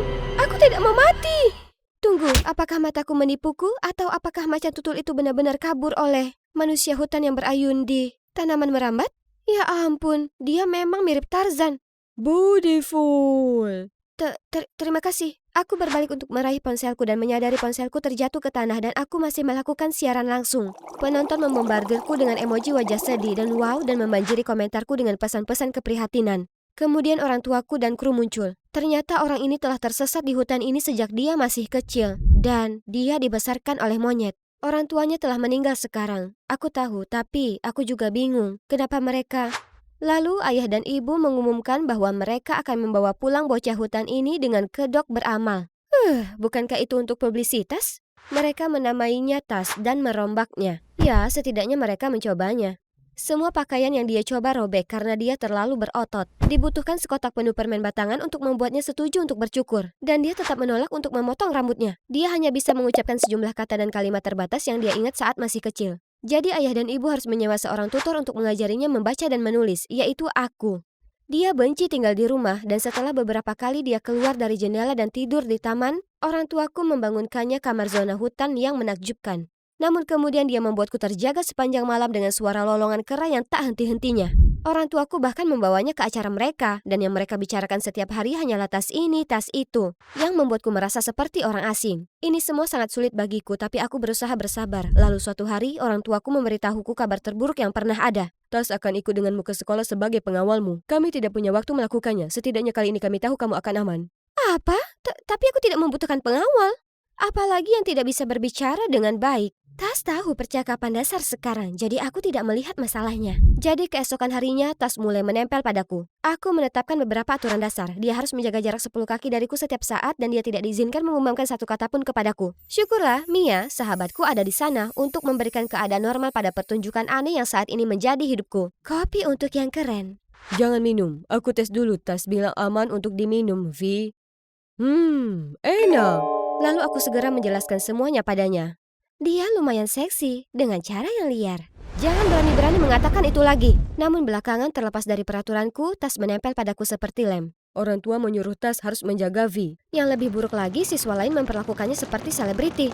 Mereka mengambil fotonya dan menanyakan pertanyaan bodoh yang menyebabkan kemacetan lalu lintas di aula. Dia segera berlari ke atas tembok seperti ninja untuk melarikan diri dari kerumunan. Membuat mereka semakin bersemangat dan mengejarnya. Malam itu aku memeriksa Instagramku dan sangat senang melihat bahwa pengikutku hanya tinggal 2.000 lagi akan jadi 500.000. Yahoo! Kemudian sebuah akun menarik perhatianku. Pria itu bahkan punya halaman penggemar? Serius? Dia mencuri orang tuaku, popularitas sekolahku, dan sekarang dia mencoba mencuri pengikutku juga? Ada apa dengan orang-orang gila ini? Kenapa mereka semua sangat terobsesi padanya? Setidaknya masih ada orang normal dan tampan juga. Iya, Henryku. Aku diam-diam menyukainya selama bertahun-tahun, tapi bahkan ratu Instagram yang nakal ini pun memiliki kelemahan. Hanya melihatnya membuat kakiku gemetar, jadi aku mengaguminya secara diam-diam. Keesokan harinya, aku diam-diam meletakkan surat dan hadiah di meja Henry ketika Tas menyela. Kenapa Vi melakukan itu? Ini demi cinta. Ketika benar-benar suka seseorang, kamu menunjukkannya dengan sikap romantis. Oke, ini seperti memberikan potongan makanan terakhirmu kepada seseorang meskipun kamu sangat lapar. Mengerti? Melihat besarnya badan Tas, tak heran ia segera diminta bergabung dengan tim basket. Coba tebak, siapa lagi yang ada di dalamnya? Iya, Henry. Aku jadi punya ide. Mungkin Tas adalah caraku untuk mendekatkan diri padanya. Aku meminta Tas untuk memberi Henry soda. Tapi Tas tidak sengaja mengocoknya terlalu keras, sehingga ketika Henry membukanya, dia basah kuyup. Lalu aku menyuruh Tas untuk mendukung Henry selama pertandingan, tapi Tas begitu asik sehingga dia tanpa sengaja menarik celana Henry ke bawah. Memperlihatkan celana dalam Hello Kitty-nya. Semua orang menertawakannya dan dia sangat malu sehingga dia keluar dari lapangan. Usai pertandingan, Tas mendatangiku dan meminta maaf, lalu melanjutkan. Tas tidak seperti Henry. Aku memutuskan lebih baik memisahkan Tas dan Henry sebelum dia menghancurkan segalanya. Baiklah, jadi menurutku lebih baik kamu berhenti bermain basket. Tapi Tas suka basket. Bukan masalah besar, aku dapat meminta orang tuaku membangunkanmu lapangan basket pribadi dan bermain denganmu. Tapi mulai sekarang kamu harus mendengarkanku. Vi, kera terbaik yang pernah ada. Shh, berhentilah mengatakan hal-hal konyol. Tas tampak sangat bersyukur atas lapangan basket barunya, sehingga dia mulai peduli padaku lebih banyak. Dia membawakanku buah segar dalam jumlah banyak.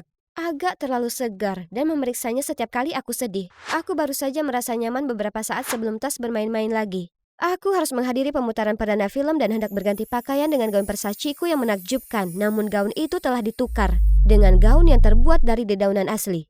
Hijau, beautiful katanya.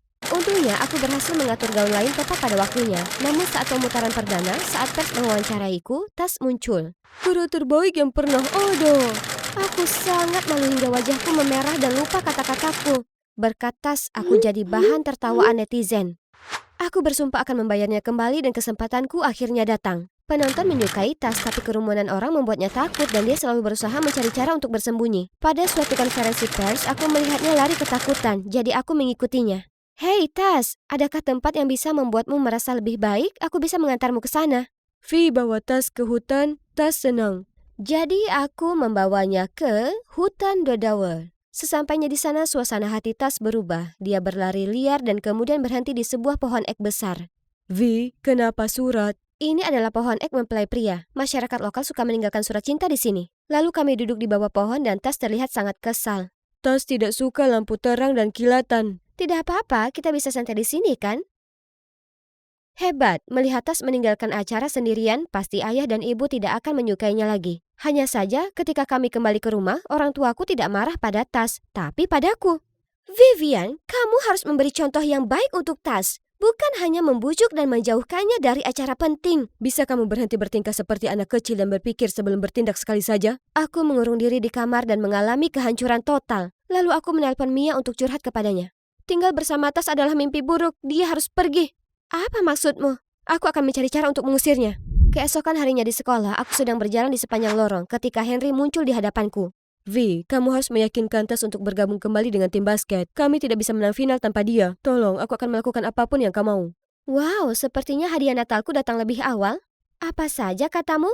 Bagaimana kalau membawaku ke pesta prom? Sebenarnya itulah yang selalu ingin aku lakukan. Terima kasih telah memberiku kesempatan. Aku membeku. Ini luar biasa.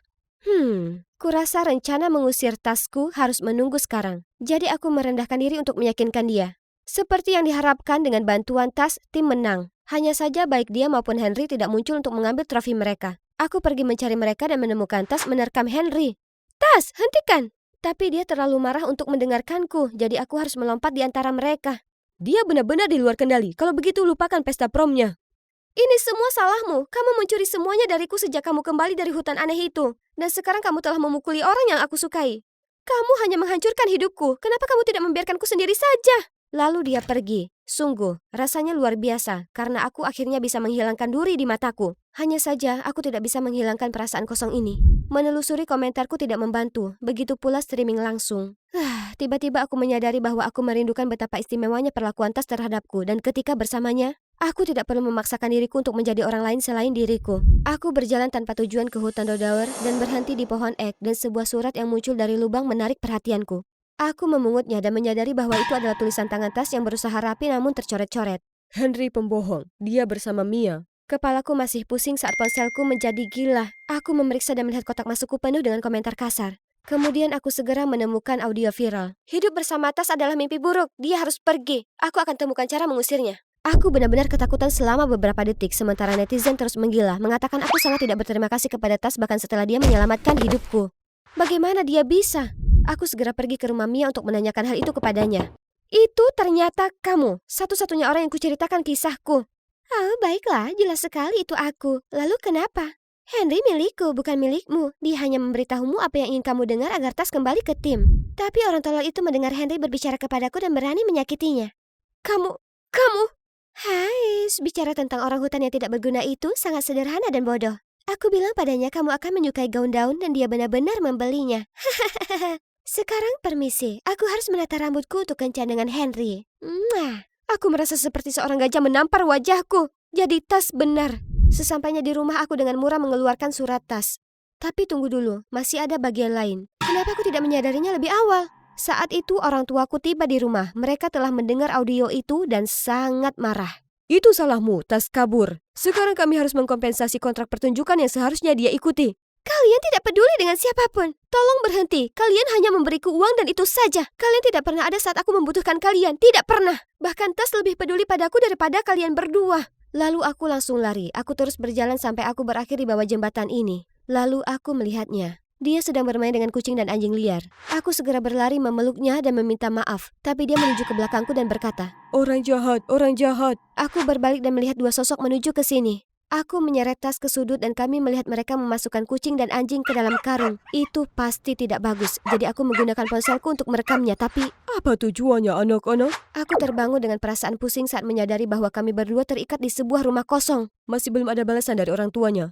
Mereka sebaiknya membayar kita. Kamu buang-buang waktu, mereka tidak peduli padaku. Pencuri mengabaikanku dan terus menelpon dan menelpon, tetapi tetap tidak ada jawaban. Ini dia, aku akan mati di sini. Maksudku, kami. Kemudian ketika di luar gelap gulita, pintu terbuka, dan masuklah. Ayah dan ibu membawa sekantong uang. Saat para pencuri menghitung uangnya, ayah mencoba menghubungi polisi, tetapi salah satu dari mereka langsung melemparkan teleponnya dan memukulinya. Ucapkan selamat tinggal pada putrimu. Tolong jangan sakiti dia, sakiti aku saja. Ini benar-benar mengejutkanku karena aku hanya pernah melihat orang lain membungkuk kepada orang tuaku, bukan sebaliknya. Orang yang satu itu mengangkat papan kayu untuk memukulnya, tapi tepat pada waktu itu tas melompat bebas dan menjatuhkan mereka dengan dingin. Polisi tiba segera setelah itu dan menangkap para pencuri. Ibu dan ayah segera bergegas menghampiriku. Kamu baik-baik saja sayang? Kami sangat khawatir saat kamu hilang. Dan kami minta maaf membuatmu merasa tidak diinginkan. Kami tidak pernah memiliki uang untuk tumbuh dewasa dan banyak berjuang. Itulah kami ingin kehidupan yang berbeda untukmu. Kami terus bekerja dan berpikir memberikanmu uang sepanjang waktu adalah cara terbaik menunjukkan cinta kami. Tetapi kami salah. Ibu, ayah, yang sangat aku butuhkan dari kalian adalah kehadiran kalian. Itu lebih berharga dari apapun. Dan terima kasih untuk semuanya. Oke, aku melindungi Vi. Aku juga melindungi hewan. Sekarang aku sadar apa yang paling kubutuhkan, selalu jujur pada diriku sendiri, seperti orang bodoh ini. Aku tidak ingin menjadi influencer lagi. Sebaliknya, tas menginspirasiku untuk menggunakan reputasiku untuk mendirikan organisasi yang merawat hewan terlantar. Adapun mantan sahabatku dan mantan gebetanku, mereka tidak penting lagi bagiku. Karena tahukah kalian, balas dendam termanis adalah menjalani kehidupan yang luar biasa. Di akhir pesta prom, aku bertanya pada Tas tentang pesan itu. Tas, apakah kamu menulis ini? Aku senang kamu bertanya. Aku berlatih berkali-kali untuk mengucapkan kata-kata itu. Sekarang saatnya untuk yang resmi. Aku menyukaimu, Vi. Kamu adalah kera terbaikku. Aku mengangkat busur, sangat fokus. Targetnya tepat di depanku. Lihat aku menaklukkan.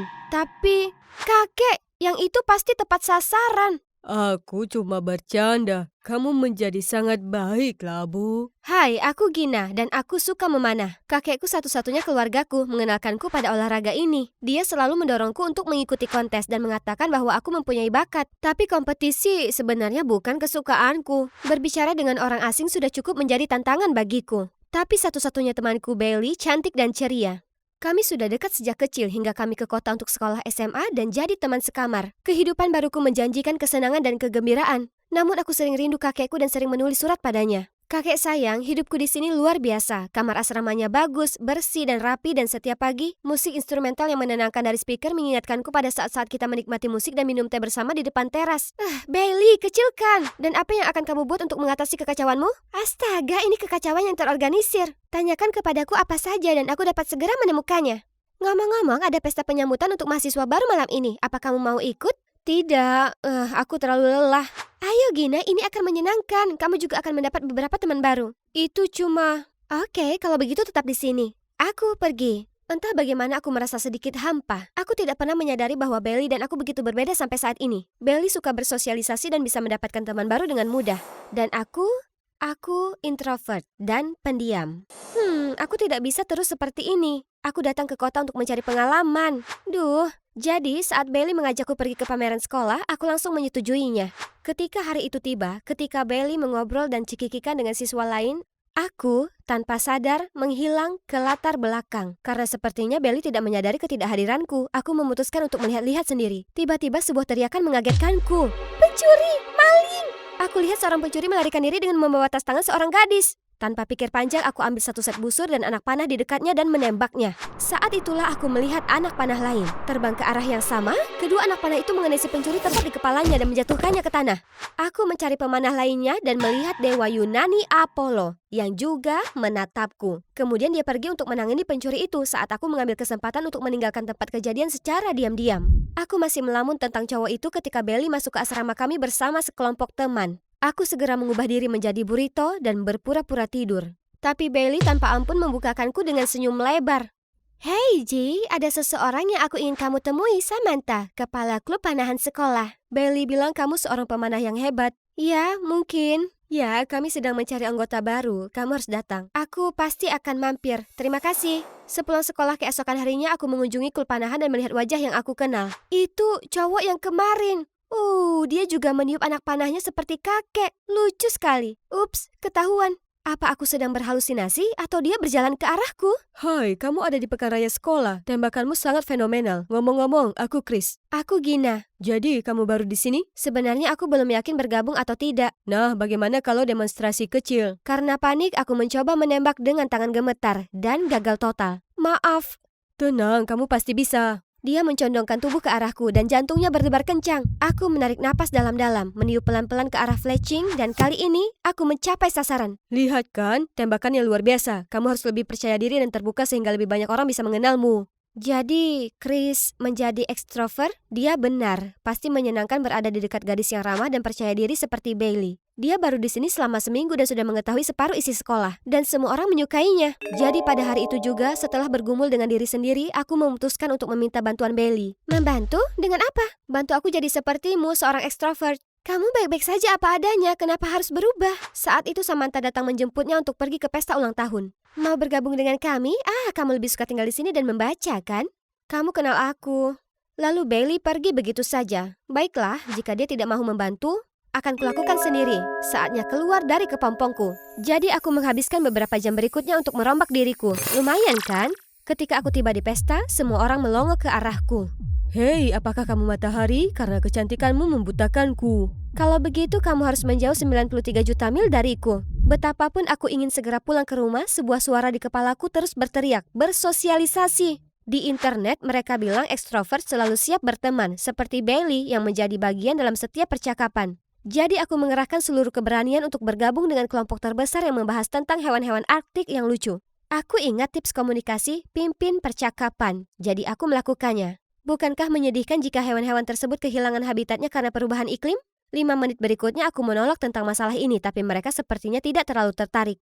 Oke, rencana B. Bailey juga selalu tahu cara menonjol. Jadi, saat semua orang mulai menari, aku berdiri di tengah ruangan dan menari sepenuh hati. Tapi setelah itu, semua orang menatapku seolah aku alien, termasuk Chris. Ketika aku akhirnya di kamar, aku merasa benar-benar dikalahkan. Apakah kamu serius ingin menjadi seorang ekstrovert? Aku perlu melakukannya, Bailey. Kalau begitu, mungkin pelan-pelan dan jangan memaksakan diri terlalu keras. Kamu tidak harus menjadi supel dalam semalam.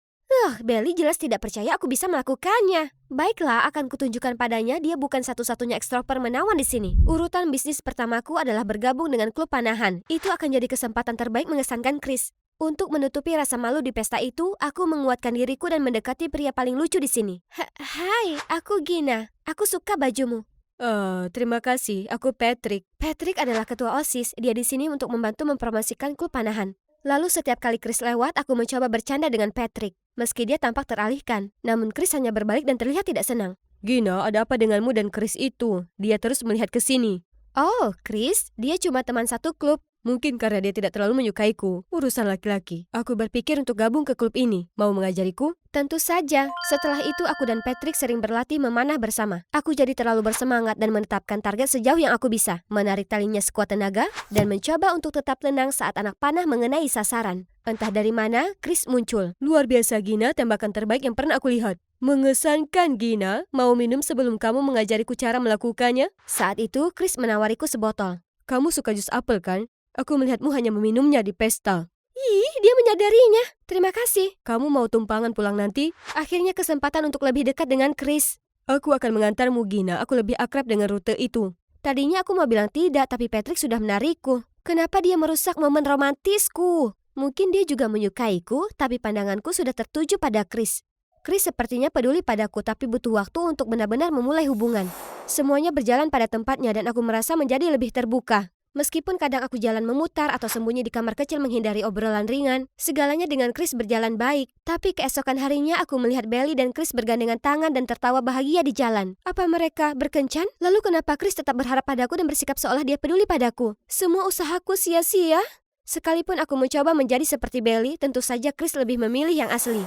Aku dengan murung pergi ke kamarku sesaat sebelum Bailey, sangat periang seperti biasanya kembali. Kamu terlihat sangat bahagia, kencan menarik? Tidak sama sekali. Apa kita punya rahasia sekarang? Tentu saja tidak. Lagi pula apa yang kamu lakukan hari ini? Berbelit-belit ya. Dia jelas jatuh cinta pada Chris, tapi kenapa merahasiakannya? supaya mereka masih bisa mengacaukan perasaan orang lain. Setelah itu aku menolak berbicara dengan Bailey dan menghindari Chris. Setiap kali dia menyapaku, aku akan berpura-pura tidak melihatnya. Dan jika dia mendekatiku, aku akan menemui Patrick dan memintanya untuk mengantarku pulang. Itu sepele, tapi apalagi yang bisa kulakukan? Di dalam mobil Patrick, aku menerima SMS dari Chris. Dia mungkin hanya ingin menelponku 2 kali, jadi aku mematikan ponselku. Semua baik-baik saja? Ya, aku baik-baik saja. Kamu bukan pembohong yang baik, tapi aku punya sesuatu untuk menghiburmu. Beberapa menit kemudian kami berhenti di tempat yang tenang dengan pemandangan yang menakjubkan. Namun betapapun indahnya matahari terbenam, aku masih merasakan kesedihan menyelimuti diriku. Mau membicarakannya? Dan aku melakukannya. Sungguh, senang rasanya akhirnya melepaskan semuanya dari dadaku. Patrick mendengarkan dengan sabar, mengangguk mengerti. Ketika aku selesai, hari sudah senja. Terima kasih telah mendengarkan keluhanku. Tentu kapan saja, aku ingin berada di sana untukmu Gina, dan aku tidak akan pernah menyakitimu. Aku tahu kamu suka Chris, tapi aku sangat peduli padamu. Kamu permata tersembunyi, dan aku ingin membantumu menjadi apa yang kau mau. Aku terkejut. Pada saat itu, Patrick menjadi lebih menarik daripada yang pernah aku bayangkan. Mungkin aku harus bersama orang seperti dia, dan melupakan orang-orang beracun itu. Jadi, aku setuju untuk pacaran dengannya. Keesokan harinya, Patrick sudah mengumumkannya kepada publik. Lihat, itulah yang akan dilakukan pria baik. Dia membawaku ke spa, memasak untukku, dan selalu bersikap manis. Aku belum pernah merasa seperti ini pada siapapun, dan rasanya seperti cinta. Namun, tidak selalu menyenangkan menjadi pacar Patrick. Dia terus-menerus menghadiri banyak acara sebagai ketua OSIS, dan menjadikanku sebagai nilai plusnya. Pada kesempatan itu, Patrick akan berbicara kepada semua orang sementara aku berdiri dengan canggung. Aku mau gabung, tapi tidak tahu caranya. Baiklah, tertawa akan menunjukkan bahwa aku mengikuti percakapan mereka. Tapi semua orang hanya menatapku dengan tatapan kosong. Apa yang lucu dari patah pinggul nenekku? Astaga, aku ingin segera menggali lubang untuk diriku sendiri. Setelah itu Patrick memintaku menggunakan keterampilan memanahku untuk pengambilan gambar komersial penggalangan dana. Gambar-gambar itu menjadi viral dan aku menjadi populer. Orang-orang ingin berteman denganku kemanapun aku pergi dan itu melelahkan. Ketika aku beritahu Patrick, dia bilang, Itu bagus, kamu akan jadi wajah dari galang dana ini yang akan membantu banyak orang, seperti Katniss Everdeen dan First Rebellion. Aku sangat bangga memilikimu sebagai pacarku. Ayo kita teruskan ini, oke? Sesuatu tentang hal itu tidak cocok bagiku. Tapi bukankah ini kehidupan yang selalu kuimpikan? Aku terlalu sibuk dengan rencana Patrick, jadi aku tidak punya waktu untuk diriku sendiri. Aku bahkan lupa menulis surat kepada kakek. Dan sudah lama sekali sejak terakhir aku pergi ke Kulpanahan. Bailey mencoba mengejarku, tapi aku tetap mengabaikannya. Jarak kami semakin jauh meskipun kami berbagi kamar. Pertunjukan hari ini tiba-tiba dibatalkan, jadi aku memanfaatkan kesempatan ini untuk mampir ke Kulpanahan. Aku jadi lebih nyaman dan terbebas dengan setiap anak panah yang aku tembakkan. Aku akhirnya merasa menjadi diriku sendiri lagi. Ketika aku selesai, aku melihat Chris menatapku. Aku langsung bingung dan mencoba pergi, tapi Chris mengikutiku. Gina, aku bahkan tidak mengenalimu lagi. Ini seperti kamu mencoba menjadi seseorang yang bukan dirimu. Apa kamu benar-benar bahagia? Kaulah yang palsu. Kamu menyukai cewek supel, kan? Jika aku berhenti mencoba, aku akan menjadi tidak terlihat lagi. Kamu hanya tidak menyukai Patrick dan kamu merasa terganggu karena dia adalah pacarku. Kamu benar, aku tidak menyukainya, tapi itu tidak ada hubungannya dengan ini. Karena tidak ingin mendengar kebohongannya lagi, aku langsung pergi. Tapi, meski aku tidak ingin mempercayai Chris, kata-katanya membuatku berpikir. Aku menemukan Bailey menungguku di kamar asrama kami. Dia tampak agak malu-malu. Bagaimana kabarmu dan Patrick? Semuanya baik-baik saja? Tentu saja, kamu punya masalah dengan kami. Bisakah kamu ikut denganku sepulang sekolah besok? Ada sesuatu yang ingin kutunjukkan. Aku mengikutinya karena penasaran. Bailey membawaku ke belakang sekolah, lalu menyuruhku bersembunyi di sudut dan menunggu. Lalu aku melihat Patrick, dia memeluk Bailey yang segera mendorongnya menjauh. Ayolah, aku tahu kamu punya sesuatu untukku, Bailey. Kenapa tidak tinggalkan aku sendiri? Kamu benar-benar sudah punya pacar. Gina, aku cuma memanfaatkannya. Itu hanya untuk menghasilkan uang dengan cepat. Gadis bodoh itu masih percaya kalau itu sebenarnya penggalangan dana. Aku bisa pilih siapa saja, tapi karena itu mengganggu Chris, itu adalah hal yang paling menarik. Aku tidak bisa bersama orang aneh menjengkelkan itu. Tapi kamu sangat cantik. Aku tidak tahan lagi dan berlari ke arah Patrick dan menamparnya tepat di wajah sombongnya. Kamu adalah orang brengsek terbesar yang pernah kutemui. Kamu adalah pecundang terbesar yang pernah kutemui. Daya tarikmu seperti handuk. Melihatmu mempermalukan diri di depan semua temanku sungguh sangat menyedihkan. Tidak heran mereka menertawakanmu di belakangmu. Aku berlari sambil menangis saat Bailey memarahinya. Dia menyusulku tak lama kemudian. Aku minta maaf kamu jadi tahu dengan cara ini. Baru-baru ini Patrick mulai menggodaku. Aku tidak bisa pergi tanpa menunjukkan kepadamu sifatnya. Kamu bisa bilang begitu karena semua orang mencintaimu. Bahkan Chris pun memilihmu. Dan aku pikir aku punya kesempatan bersamanya. Ini sangat tidak adil. Orang tidak akan pernah melakukan introvert sepertiku seperti mereka memperlakukanmu. Tunggu, kamu menyukai Chris? Karena tidak punya tenaga lagi untuk marah, aku terjatuh sambil terisak-isak. Dengar, aku minta maaf karena menolak membantumu menjadi seorang ekstrovert. Alasannya, kamu sudah luar biasa, Gina. Sejak kita masih kecil, aku selalu mengagumimu. Kamu cerdas, sabar, dan tekun. Apa? Apakah kamu percaya padaku jika aku bilang aku ingin menjadi lebih sepertimu? Namun aku sadar bahwa introvert dan ekstrovert memiliki kelebihan masing-masing. Dan kita buat yang terbaik jika jadi diri sendiri. Itu sebabnya aku diriku sendiri. Dan kamu seharusnya menjadi dirimu sendiri. Aku menahan air mataku sebaik mungkin dan memeluk Bailey erat-erat. Aku minta maaf karena salah paham denganmu. Terima kasih telah memberitahuku. Aku kembali ke kamarku dan melihat surat dari kakek. Dia bertanya kabarku dan kenapa aku berhenti menulis surat padanya. Dia tahu hidup di lingkungan baru akan sulit, tapi selama aku memahami nilai diriku, aku bisa mengatasi segalanya. Dia menyelesaikan suratnya dengan mengatakan dia akan selalu mencintaiku tanpa syarat. Air mata menggenang di mataku. Tak lama setelah itu, Bailey kembali dengan semangat. Aku punya kejutan untukmu. Ketika kami sampai di luar, Chris sudah menunggu. Aku sangat malu dan bingung melihatnya. Gina, sejak kita bertemu di pameran, aku tidak berhenti memikirkanmu. Aku terkesan dengan keterampilan memanahmu, tapi sebelumnya aku terpesona oleh kecerdasan, kebaikan, bahkan sifat pemalumu. Bukankah kamu berkencan dengan Bailey? Apa? Chris adalah sepupuku. Dia membicarakanmu sepanjang waktu. Aku akan menjodohkan kalian, tapi kamu sudah bersama orang lain. Aku tidak bisa mempercayai telingaku dan hatiku menjadi liar. Saat itu, Bailey menerima pesan genit lagi dari Patrick. Apa yang harus aku lakukan dengan hal kotor ini? Baiklah. Bisa kalian percaya, Bailey membawanya ke sini dengan mata tertutup untuk mendapatkan kejutan. Oke, siap untuk hadiahku? Patrick pasti terkejut melihatku membidik tepat ke arahnya. Sebaiknya kamu terangkan kecuranganmu. Itu tidak curang, kamu bahkan bukan pacarku. Kalah. Sebelum dia menyelesaikannya, aku meluncurkan panah tepat di atas kepalanya. Beruntungnya kamu, bidikanku tepat, tapi siapa tahu pecundang sepertiku bisa saja meleset. Patrick ketakutan dan benar-benar kencing di celana. Lalu dia mengakui semua kesalahannya, menyedot dana masyarakat, suka menipu demi uang. Yang semua sudah tercatat. Segera setelah video itu diposting, Patrick diboikot dan kehilangan jabatan ketua OSIS. Dia harus pindah sekolah setelah seminggu. Aku akhirnya merasa percaya diri dan memenangkan banyak kompetisi memanah. Selama liburan, aku membawa Bailey dan Chris pulang ke rumah untuk menemui kakekku dan menunjukkan pialaku. Ingat semuanya, jadilah versi terbaik dari dirimu dan orang yang tepat akan menyukai dirimu yang sebenarnya. Hai, namaku Beatrice Legrand. Aku putri tunggal dari 2 ilmuwan roket terkenal di dunia. Sejak kecil, aku selalu diajak setiap kali mereka tampil di televisi. Dan sahabatku, Alexine, selalu menjadi teman baikku. Apa rahasiamu meraih kesuksesan? Ya, kami berdua cinta sains sejak kecil dan memutuskan untuk mengabdikan hidup kami untuk sains. Dan keluarga adalah motivasi terbesar kami, bukan sains roket. Wow, orang tuamu keren banget. Dalam perjalanan pulang, ayah bertanya, Jadi, apa cita-citamu sayang? saat aku masih bingung mencari jawaban, Alexine sudah berkata, aku ingin menjadi pembawa acara bincang-bincang seperti wanita itu malam ini. Keren, kamu pasti bisa. Jangan khawatir Beatrice, kamu akan segera tahu cita-citamu.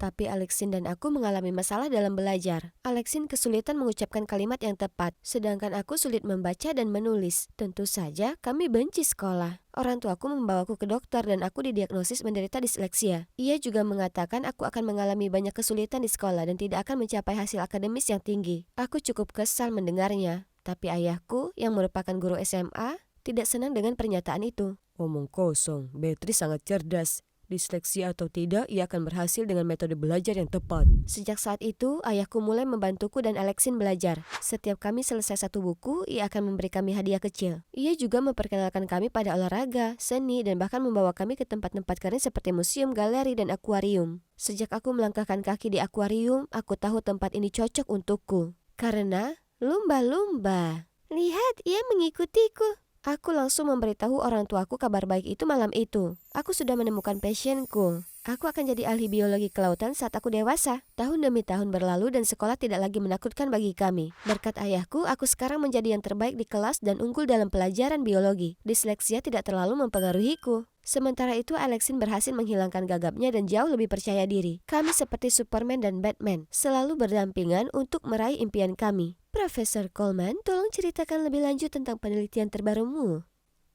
Ini adalah karya hidupku yang telah dikembangkan selama 1 dekade terakhir. Kami berdua diterima di SMA elit yang akan menjadi batu loncatan yang bagus untuk masa depan kami. Namun tidak seperti di SMP di mana aku bisa belajar dengan kecepatanku sendiri. Aku harus berusaha keras untuk mendapatkan nilai yang bagus karena kurikulum di sini sangat ketat. Sayangnya, disleksia kambuh karena stres, membuat segalanya semakin sulit bagiku. Di kelas, aku harus mencari kamus setiap 5 menit, yang membuat proses belajarku melambat. Suatu kali aku tinggal di kelas selama istirahat untuk mengkoreksi semua kata-kata yang aku campur aduk dalam esaiku. Itu membuatku disebut sikutu buku. Sebaliknya, Alexin yang cantik dan ekstrovert telah menjadi wajah dewan siswa. Dan dia masih berusaha membantuku. Benar, ini hanya kemunduran kecil. Namun itu belum semuanya. Kemarin, guru kimiaku memintaku untuk membaca peraturan keselamatan laboratorium. Jangan mencicipi atau mengendus. Kalian harus menyebarkan mantra. Apa? Maksudku bau. Maaf. Kita di kelas kimia, bukan ramuan 101 Profesor Snape. Begitulah Snape menjadi nama panggilanku. Semua karena si Francois itu. Semua orang menyukai kejahilannya dan dia lolos dari semua hukuman karena dia bintang lari yang sedang naik daun. Tapi sebenarnya dia penjahat dalam ceritaku. Akhir-akhir ini Alexin dan aku hanya punya sedikit waktu untuk mengobrol. Nongkrong dengan Francois. Mereka bertemu ketika Alexin mewawancarainya untuk koran sekolah. Lebih buruk lagi, dia sering membelanya, mengatakan aku akan menyukainya kalau aku juga mengenalnya. Tidak, terima kasih. Selain itu tampaknya Alexin meraih prestasi untuk mimpinya. Sementara itu aku hampir tidak bisa belajar dan bergaul dengan teman-teman sekelasku. Kemudian tibalah saatnya ketika setiap siswa yang ingin memulai kuliah di universitas bergengsi perlu ketemu konselor perguruan tinggi, Bu Dupont. Dia bilang nilaiku cukup bagus tapi aku juga memerlukan pernyataan pribadi yang bagus.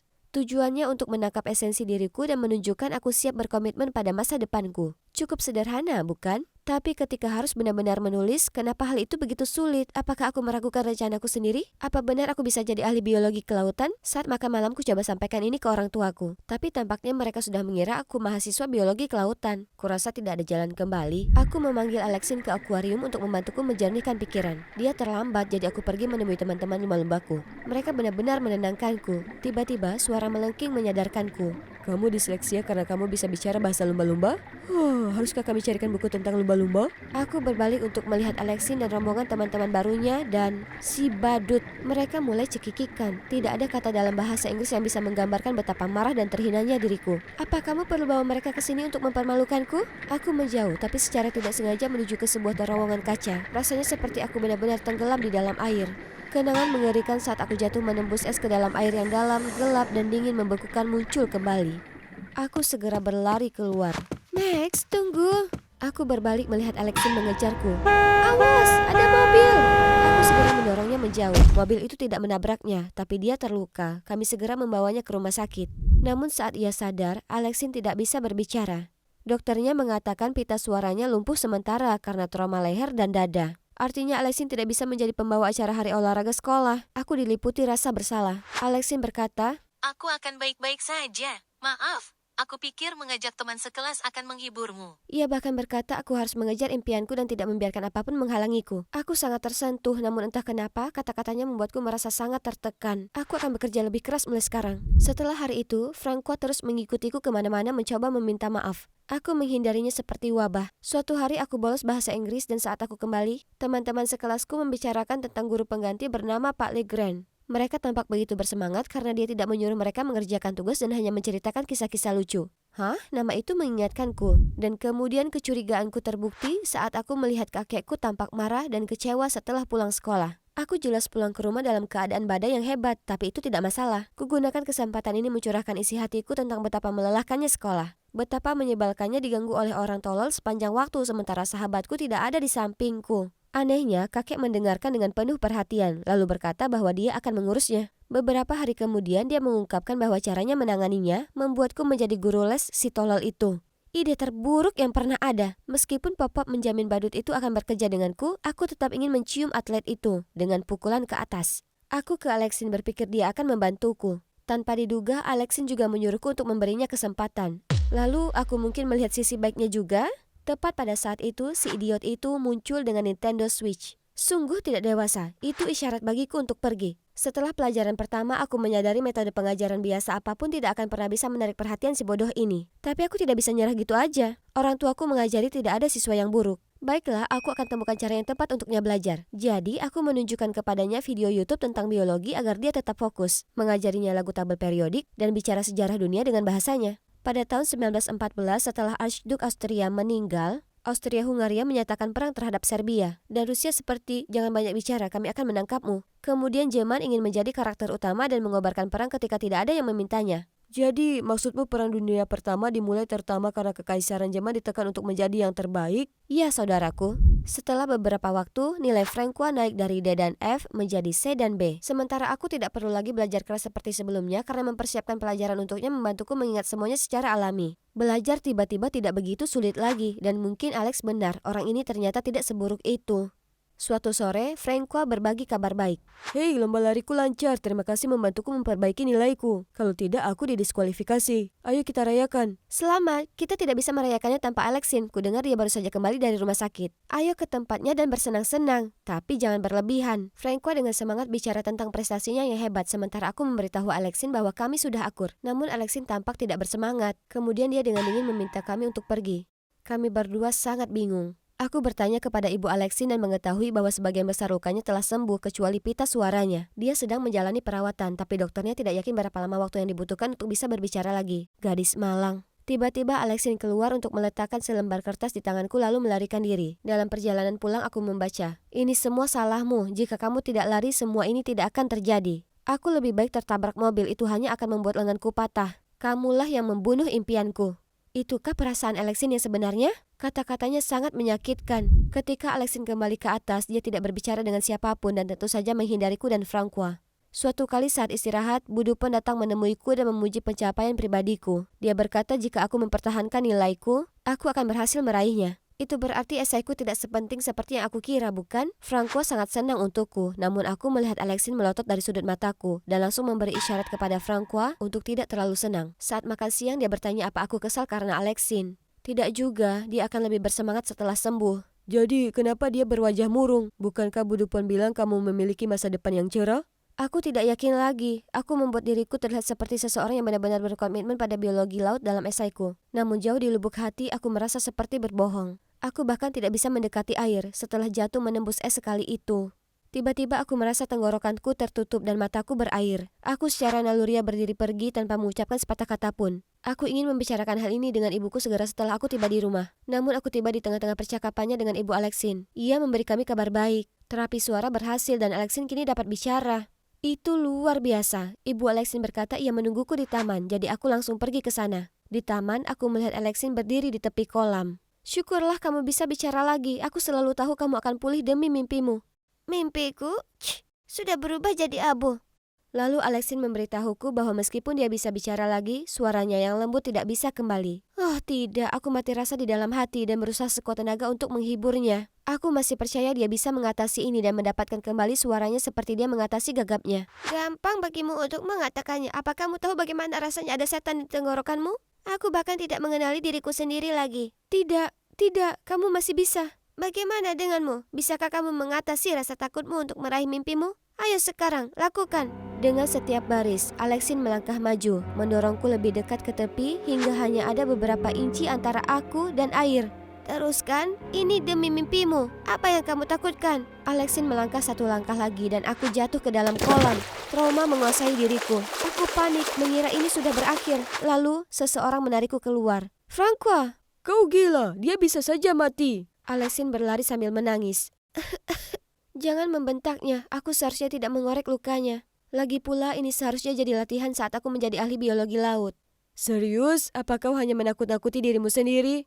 Keluargaku berharap banyak padaku. Jika aku menyerah pada mimpiku karena kecelakaan kecil saat aku berusia 13 tahun, aku hanya bisa menyalahkan diriku sendiri. Mimpikan ini, mimpikan itu. Kau yakin itu yang benar-benar ingin kau lakukan? Bukan mimpi gadis usia 6 tahun? Kata-kata Franqua membuatku terbangun. Memang benar. Aku tidak lagi menikmati belajar seperti saat aku belajar dengan papap. Setiap usaha yang aku lakukan baru-baru ini hanya untuk mimpi yang tidak masuk akal yang bahkan aku tidak yakin apakah aku menginginkannya lagi. Aku tidak ingin mengecewakan orang tuaku, tapi aku tidak bisa terus berjuang seperti ini selama sisa hidupku. Tapi aku telah berpegang teguh pada mimpi ini begitu lama dan bekerja keras untuk itu. Apa yang harus aku lakukan jika aku menyerah? Kamu akan temukan jawabannya, lakukan perlahan. Aku dulu main sepak bola dan yakin aku akan menjadi pemain hebat. Kemudian satu titik aku sadar itu bukan yang aku sukai, jadi aku berhenti. Dan setelah coba banyak hal yang berbeda, aku jatuh cinta dengan trek. Perubahan bukanlah akhir dunia. Aku tidak percaya butuh waktu selama ini untuk sadar terlalu dini bagiku untuk berkomitmen. Tapi bagaimana jika aku tidak pernah menemukan tujuan akhir hidupku? Apa aku hanya membuang-buang waktu?